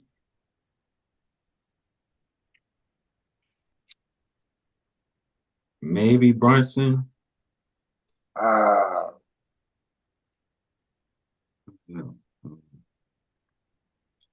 Maybe Brunson. What? Shea and Ja. I'm gonna go. You been watching Trae Young play? I have. He's been hooping, but I think he lost like 2 games. He definitely got cooked up by De'Aaron Fox last night. So yeah. Nigga averaged 29 and 10, 29 and 11. I mean, he always do that. He just left. I mean, he been getting off, but it's like, I don't know. I need to see the Hawks do just a little more, or at least keep up the wins. They can get some wins and be like a top 6, because that's the thing about the East. With Paolo and Scotty Barnes being hurt, and they're probably going to be out for an extended amount of time, those 2 spots got to get taken up. So that gives life for a team like Atlanta specifically. Like, they should be the front runners of taking advantage of those 2 teams falling out of the standings if they do. Also, with a team like Milwaukee have to climb up. Like, it's based on opportunity. Like, Atlanta should be better than Brooklyn. I think Brooklyn got a winning record. Dennis Schroeder, I don't know if y'all seen Dennis Schroeder and Cam Thomas numbers, but them niggas is averaging like 56 together. Like, Dennis Schroeder averaging like 24 and 9 or some shit like that. Cam Thomas averaging like 28. Balling the fuck out. That shit gonna dip to about like 16 and 22 a game. It's gonna dip. Well, Cam Thomas, I think he gonna maintain like 25 to 26 or something like that. Maybe 27, but yeah, Dennis Schroeder probably fall off. His game is just one-dimensional to me. Yeah. It's one-dimensional because of him scoring, but he has a lot of ways to score. For him to be one-dimensional, he got a lot of dimensions in that one dimension. Shit, at least Jamal Crawford can pass the ball and shit. He won't just a pure motherfucking scorer. He can play make too, but this nigga, he ain't got no playmaking ability like Jamal Crawford. He's not even a Jamal Crawford. He's not even a Joe Johnson. I mean, out of that combo guard position you look for playmaking trait, he don't have that. You can't even allow him to give you 2.5 assists a game. He can't even do that. Is it because he won't look to do that because he's so much of a good scorer, volume scorer? Or like, basically, bro, that's not conducive to winning. That's pretty much like a Zach LaVine. You see where he is. I feel like he's like a Eric Gordon type player. He's like a player that gets off for the ass team. Like Aaron Gordon with a bag, basically. You talking about Eric Gordon from the Bulls? No, Eric Gordon, Clippers. Eric Gordon. Oh, Eric New Orleans. Eric Gordon from the okay, yeah. And then the defense. Yeah, Brooklyn ain't gonna sustain that at all. Like, cause I'm pretty sure they're gonna try to tank and get one of these young prospects coming up. Nigga, it's the Cooper Flag Cup Series, nigga. It is, but the consolation prize ain't bad either. Consolation prize and go straight to the Thunder. They can just sweep it right from everybody fucking rug. We ain't gonna talk. We'll let that cook up because I want to see how the Clippers look because I do think the Clippers actually kind of look decent. I'm not gonna lie. Like even somebody like Kai Jones can contribute to the Clippers being actually a decent team. Because James Harden, obviously not Rockets James Harden, but he's looking like Nets James Harden at least, or Philadelphia James Harden. The last year he was there when he could have been an All-Star, but he didn't pick up the phone. So He fucking dropped. Like this, he knows how to still run the show. He got to drop yeah, big. He got to yeah, drop those big point numbers against the big teams. He can't have the big assist numbers against the big team. He has big assist numbers against big teams because the other it's like either Norman will be hitting or it's like Zubac will be just bullying whoever the fuck in the paint. If they're playing small ball and Zubac and they got to go up against Zubac that night, they got to fuck. Even though you probably wouldn't normally game plan around Zubac if everybody else is healthy, everybody ain't healthy. So it's like Zubac is just gonna play bully ball. He's just gonna get in the fucking paint, settle himself, yeah. gonna find the fucking angle to get. It's like he does this. It's just like they should have probably prioritized that when they had a healthy Paul George and a healthy Kawhi. Even just the Kawhi period. We never know what that. But like Exactly. maybe when they had the squad together, they should have like predicated to maybe doing that a little bit more and letting the chips fall. Maybe they wait where they made with Paul and Kawhi. You don't pretty much make plays for them because they pretty much can make their own plays for themselves. So like I feel like with James and Zubac, it's like, and even when they had Russ, just fucking dump the ball to Zubac. But the league won't. I guess they didn't see it then, and I guess the opportunity probably didn't present itself. Is pretty much what I'm saying. But now it's like that's all James gonna do. Like that's all James gonna do. If it's a team that he can pick apart, like I'm at, if it, like Houston James Harden, everybody he played against would probably be like the Hawks.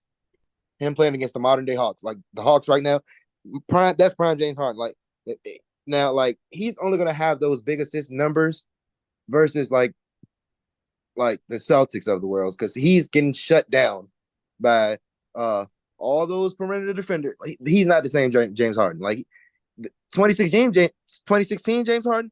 Oh, he would eat fucking Boston up. I don't give a fuck how good he is right now. He would eat James. Oh my god, that nigga Jaylen Brown be standing on his tippy toes. James Harden is the type of nigga. 2017, 2018 James Harden is the type of nigga that make Jaylen Brown fall, bro. No bullshit. How Jaylen Brown run already? He's already like can get caught by a nigga.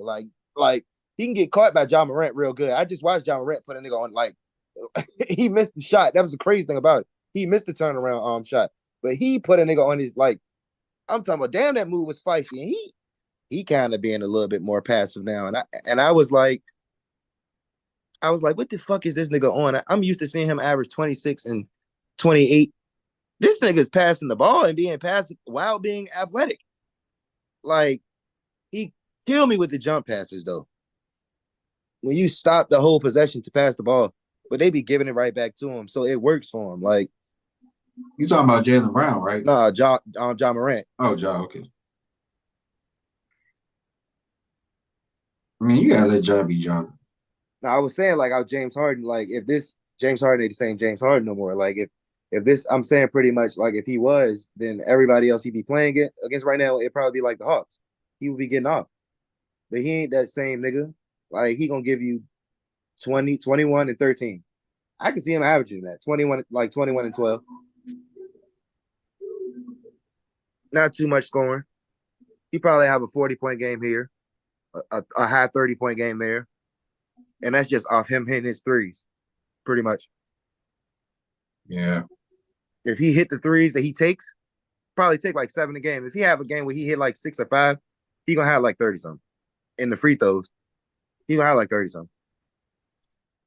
It's like can they get stops in crucial moments? They have a good defense, but it's like players like Shea will expose the fuck out of James Harden and Norman Powell and whoever they have playing the two sometimes. Like a player like Shea will break all 3 of them niggas down. Like, and it's like then you got J-Dub who do the same thing. And it's like Chet against Zubac. It's crazy work. You never know which Chet gonna show up with Zubac. I'm sorry. Like he is the equalizer for Chet.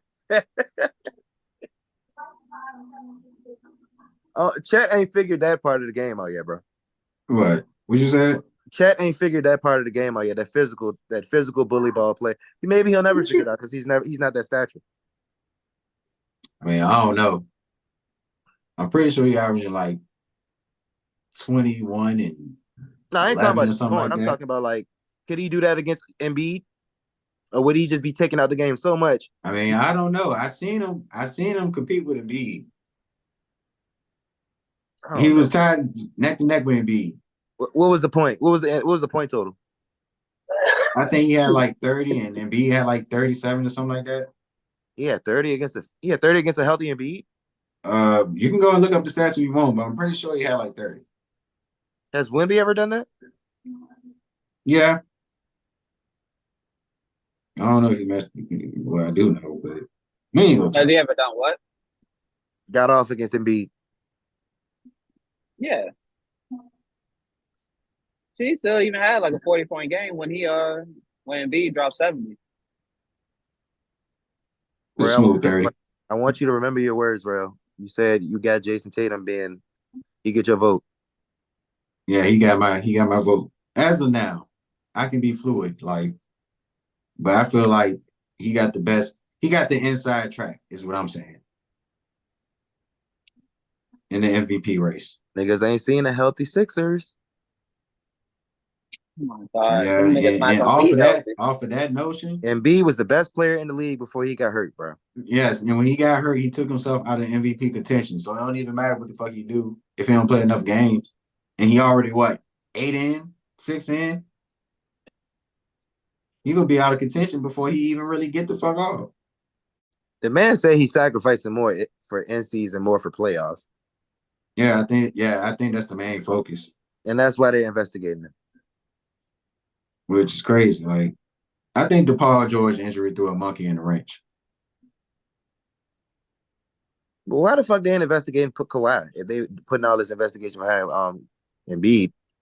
Because they made public comments about it. Maybe they just feel sorry for the nigga. Yeah, well, that's pretty much all I got. You know, say shit. So we can wrap this shit up in a few anyway. Try to keep it under an hour. I'm pretty sure it's been 2, but real quick, got to shout out Thug. Thug coming home. I don't know how free the nigga is, but the nigga free. So I mean, I heard he just can't be in Atlanta. And that's crazy. They say he would goddamn do children's shows and shit. Cause he can't rap about shit that he used to rap about. But I mean, it's Thug. He probably throw some shit on that bitch. It would be a hella love song. No bullshit. He should do a joint album with Mariah the Scientist. That would be fire. They can't talk about moving drugs, none of that shit or anything, bro. He can talk about being locked up though, right? On some Akon shit. Probably. Hey, that sounds like a hit to me. The 2024 locked up. Won't let me out. But they did. But they didn't have You can hear his voice now. Locked up, won't let me out. They trying to let me up. They tried to box me up. That'd be fire though. And then shit, they say they gonna make songs with Gunna again, so that's something that's gonna be crazy. Cause all right, Threezy, you remember when I said this, right? It's in the chat. It's in the chat. So I got the receipt. But you remember when I was just talking about how the rap game going as far as if you take Kendrick, Drake, and J. Cole out, and even Future, who are the next generation of artists that are going to be the certified vets?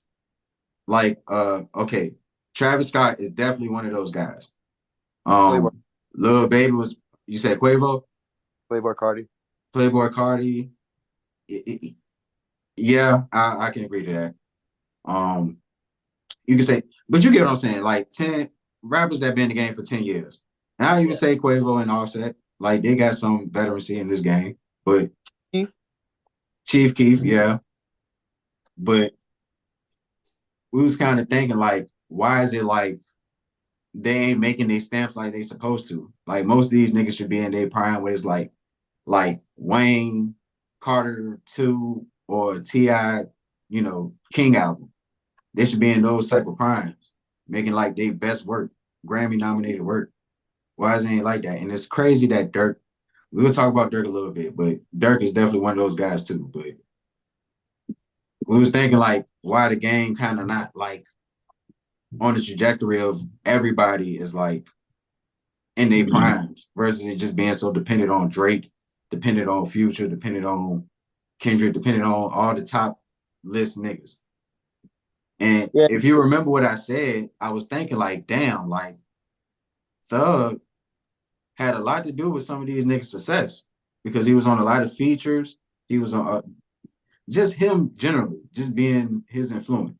Like he has a lot of the sounds that these niggas have. So I was thinking like, is it Thug? Like, is the game missing Thug? And it's kind of shaky because he can't rap the same. But what if he bring niggas back together like Gunna and Drake or some shit? Like, well, they never really did a song. They did Pikachu. They did a song, right? Didn't they do Pikachu? Pikachu, I never heard that shit. Me. Oh, they did do a song though. They did a song. Fuck, I can't remember it, but they definitely got a song. It's the only one I can remember though. But yeah, basically what I'm saying is, what Thug bring back the game together? What if he sent out a whole tweet, Drake, Future, let's stop beefing. We make good music together. Like, let's do that shit again. Like, what if he bring back a whole bunch of shit right before the year end or some shit like that? That's just all what I'm getting at. Like, what's his impact gonna be when he actually like get in touch with these artists and when he start making his own music again? Like, is he gonna get he might get features out the ass, like pause, but he might get like whatever feature he can fucking find. It don't matter what the song is about. Like, he can still get like a high class name to do songs with him off the strength that he just got back home. So that's just all I'm getting at, is as far as his impact. The nigga might come home and win the Grammy just off anticipation, bro. Fuck around, because he has no choice but to make those type of quality songs, like songs that can get Grammys with like no issue. But he can't rap about the same shit, like you said. Yeah, like it's just gonna be commercial shit, which he can do. Like, if there's any rapper that can switch up to that commercial shit, it's him. He got that Lil Wayne element where it's like he can kind of like camouflage into certain other genres, like alternate rap, I guess. Like, he has that type of rock star potential. So I think Thug will be all right, but I think he's going to be like, even if he win a Grammy or something like that, I think his behind the scenes work is going to be more of what can help hip hop come back into like its dominant graces. Because I don't know if y'all know, but hip hop, as far as charting, has been on a decline. No matter who's doing good, it's like all these other genres are blowing it out the water. But that's a whole nother. That don't really mean nothing to me because I don't listen to anything but hip hop and R&B occasionally. But yeah, like the Taylor Swifts and the Afrobeat. I mean, Afrobeats is kind of Afrobeats is not really the same. It's Afrobeats, but yeah, even Spanish music that's taken over. I think country music still up there, all that type shit. But and it's so crazy because hip hop is still taking over like social media and the internet and all type of shit. But let the charting say it, which it actually says like hip hop, like artists and all that are kind of like backtracking from other genres. But that's a whole. I mean, it doesn't really affect the consumer, but who knows? Like, it could change the trajectory of record labels if they feel like they ain't making enough money and they start undervaluing their artists, and these artists start going independent and start making their own bread. It could change the hip hop structure. But that's a whole nother. That's going down the rabbit hole. Again, as far as Dirt, damn, it's fucked up that this nigga got him though. Even though he knew it was coming. I mean, shit, still like. I mean, I got to hear a little more about it though.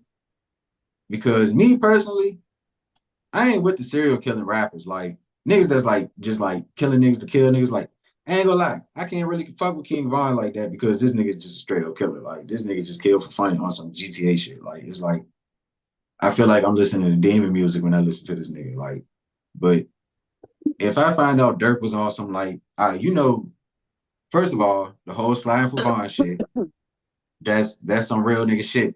I would say. I mean, I hate it had to be on his name, but I get it. Like, nigga killed your homie, you getting it back. You getting it back in blood, as they would say. But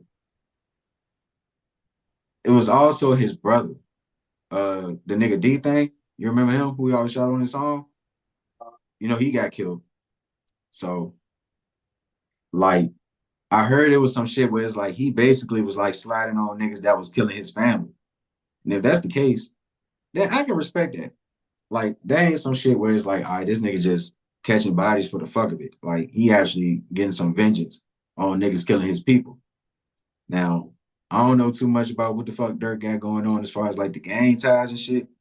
But I think like, what's that shit he be saying? Like he would have set, but his family in a whole nother set that he be saying fucking to. Like I don't know, bro. That 60, I'm for 63rd, fuck 36. I don't know, bro. But he got that shit going on too. So it's like, I don't know, bro. The nigga got a fucked up life, to be honest. I mean, he was trying to get out that shit, I guess, but I don't know, man. Niggas killing your brothers, and I think he had two brothers that got killed in the streets. So I get it. I can't hold no aspersion. I can't hold no like negativity to him if he on that type of shit. Like it's kind of like on some Kill Bill shit or some shit like that. But I mean, I don't know, man. He fighting the case. He pleading not guilty. So who the fuck knows? I'm gonna be real. The only way Dirk can touch this motherfucking grass, and I'm talking about like in 10 years or whatever, uh, he might gotta get to singing. He might gotta I don't know, bro. I don't think that's in his character, but I would just find it so funny if Dirk snitch and everybody find out. Like, bro, do you know snitches will be back on top?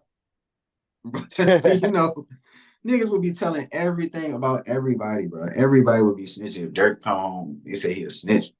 After he was talking about Gunna, oh my God. The streets is dead. It been dead. It just dies every more. Like, once something dead, does it become alive again? No, it just dies even more and decomposes. But I don't know, man. I don't know. Fucked up situation. I fuck with Dirk. Dirk definitely was dropping some shit. And that shit was alright. That shit was sliding. I ain't gonna lie. Like, that's crazy. He had a song. He was on a feature, I think. It was either a collaboration or a feature. The Conspiracy song, you heard that, John? Yeah, that's my shit right there. When he got locked up, that's the first song I thought about. He was basically talking about what the fuck was ready to happen. Basically, all his songs pretty much sound premeditated type shit. Yeah. So it's just unfortunate. But yeah, as far as hip hop, again, I have no choice but to check out this Tyler the Creator album. I'm very interested, even though he is very zesty, but he's a great artist nevertheless. Like he do got some like bangers in the tuck. So yeah, he do. I don't want to hold that against him because you might fuck around and like that song he had with 21. I didn't even know he was on that song. I did not fucking know because that shit was hard. I thought it was just like some Pharrell and 21 Savage shit. But I could not recognize Tyler. I thought it was just some Tyler wannabe or some shit. It was like, no, really Tyler Creator. That's hard. So yeah. But I'm gonna go ahead and swear, babe. All right, my dog. I'll catch you on the flip side when I can. I'll be in the Chizat. I already say shit. I'm gonna be stuck in one place. So if niggas want to do another pod or some extra shit real quick, just let me know ahead of schedule. We can set something up. All right, babe. All right, my dog. I'll holler at you. One love. One love. One love. We look at this now. One love. All right. Well, I had plenty more to talk about, but unfortunately, I'm gonna have to cut short for reasons beyond my repair. So I don't know what the fuck y'all hear in the background. If you do, just excuse it. The walls is like, but yeah, we'll tune in next time. Please like, subscribe, show some love, comment, leave some feedback. We're in the midst of a lot of sports pandemonium. Also, before I leave, I do want to shout out to New York Liberty for winning their championship. To Stewart. Stewart catches, leads, can't hit, but a foul. And Brianna Stewart just missed 2 free throws, goes right back to the line. Up screen to get Brianna Stewart a touch. She comes in. And Minnesota might challenge that. Was that a foul? They're going to challenge this. See if Smith hits the left arm of Stewart. That angle doesn't look like it. Hard to tell, yeah. The other angle looked like she catches the arm of Stewart there. I don't know. That looks clean. Obviously a massive call. Here's the one where it looks like maybe that right hand. The question, is there enough to overturn? Has to be clear and conclusive. Is it the lower body? No, Brianna Stewart's the one who initiates on the lower half. There's so many layers here. Brianna Stewart has missed critical free throws in this series with 5.2 to go and has the first. Tie game. Carlton has to get it in. McBride, no, rebound, knocked away. New York can use the reset. Did they use it? They did not. We have overtime. You wonder, Beavers connects. Hold here, 2 for 14. Savely the steal, Savely the breakaway, and the lay.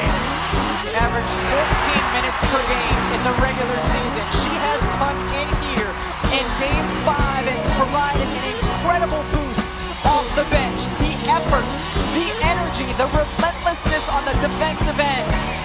13 points on 5 of 7. We got to another. New York by 3. They leave Collier alone. She stops, gets denied by guess who? Niara Sub. Carlton locks it in. Taken away by Beavis. Off to Stewart. 28 years in the making. The New York Liberty are WNBA champions. The original franchise has its very first title. Congratulations, 2024 champion.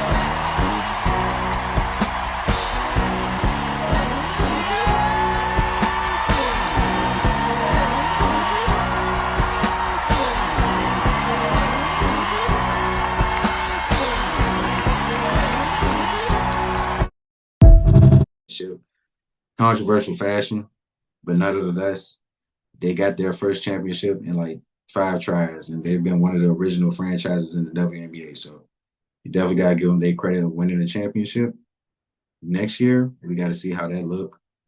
And it's going to be a crazy next year for the WNBA because so many coaches got fired. Stephanie White, I think she used to play for the Fever, but she just coached for the Connecticut Sun, who's always been a prominent team. I think she's been there for like the past 3 years, 2 years, something like that.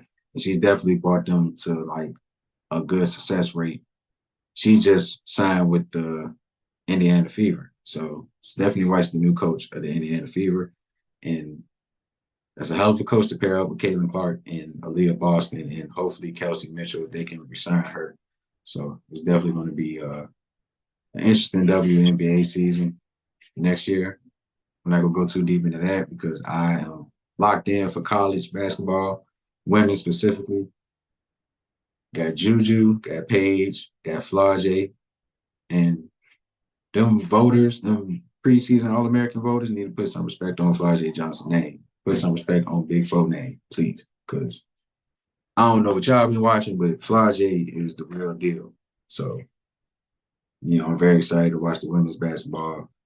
in college and men's too. They're going to have a lot of stars as far as like I think St. John's with Ace Bailey and Dallin Harper, and then Arkansas just beat somebody. I forgot who Arkansas beat. I guess I'll put the highlights up, but they got a damn good win with Coach Cal. First game being in Arkansas. Yeah, Duke with Cooper Flag, and just so many prospects. VJ Edgecombe, I think I said the name right. It's so many motherfucking prospects. Of course, the regular old college programs that's always in the mix are going to be, the UConns, for example, are going to be in the mix. But yeah, it's a lot of good sports cooking up. Also, shout out to the LA Dodgers for winning the World Series. 2 outs in the fifth. Into center field, a base hit. 2 more runs will score. The Dodgers take advantage of the bat. Oscar Hernandez in the air to left center field. Judge on the run. Dead straight now. And the champion is over his head. That's in to score. Freddie Freeman for the plate. And this game has been turned upside down. 7 in the postseason. It's Stanton sending a high drive to left center field. Hernandez the call and the catch, and the Yankees have taken the lead. So it's a sac fly. Run game. Devin Lux hits a fly ball to center field. Judge angles over. Hernandez tags and heads for the play. Throw will go to third. The Dodgers at top. Boston Wells on a 3-2. Swings and misses. The Dodgers are 1 out away. Walker Buehler is 1 out away from a championship, from a proper celebration. Start the party, Los Angeles. Your Dodgers have won the World Series. They've done it. They finished the job and give Los Angeles the parade it's been waiting for. A swarm of Dodgers on the right side of the infield. Grown men but children again, living out their dream. They cap off their 8th World Championship with a comeback for the ages from down 5-0 to win it 7-6 in 5 games in this clash of the Titans.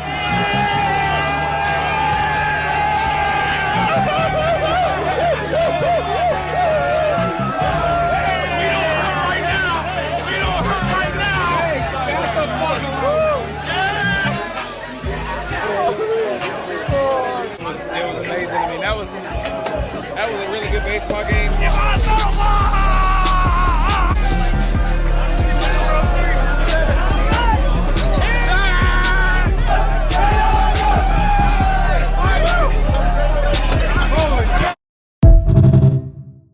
Against the New York Yankees, 2 historical franchises that went head to head in the World Series. That's pretty cool for me to see. I'm not a baseball fan like that, but I am becoming one. I'm growing into one after watching just the NCLS championship or whatever. I don't know. I'm National League championship and the American League championship. Watching the Yankees versus the Guardians, and who did the Dodgers play? The Dodgers played can't remember. But nevertheless, the World Series was cool. 4-1, gentleman's sweep. The Dodgers basically took a commanding lead, 3-0. Freddie Freeman going to fuck off, hitting home runs every game. Ohtani wasn't all that, but he was cool, I guess. Mookie Betts was playing phenomenal. Hernandez, T. Hernandez is, I don't know how to pronounce it, but both of the Hernandez was balling. Will Smith, the 5th Will Smith, whichever one had played in another World Series and won. The Dodgers, they was pretty impressive. I like how they came back game 5. That shit was crazy. No bullshit. Like, for them to come back 5-1 in a elimination game, got the Yankees out of there, that was crazy. Like, it was just an epic collect at that. So, yeah, a lot of sports cooking up. We go get into that, as much as we can whenever we get the time. But again, like, subscribe. I'm gone. Peace and blessings. Much love. That's about it. Have a good one. We go.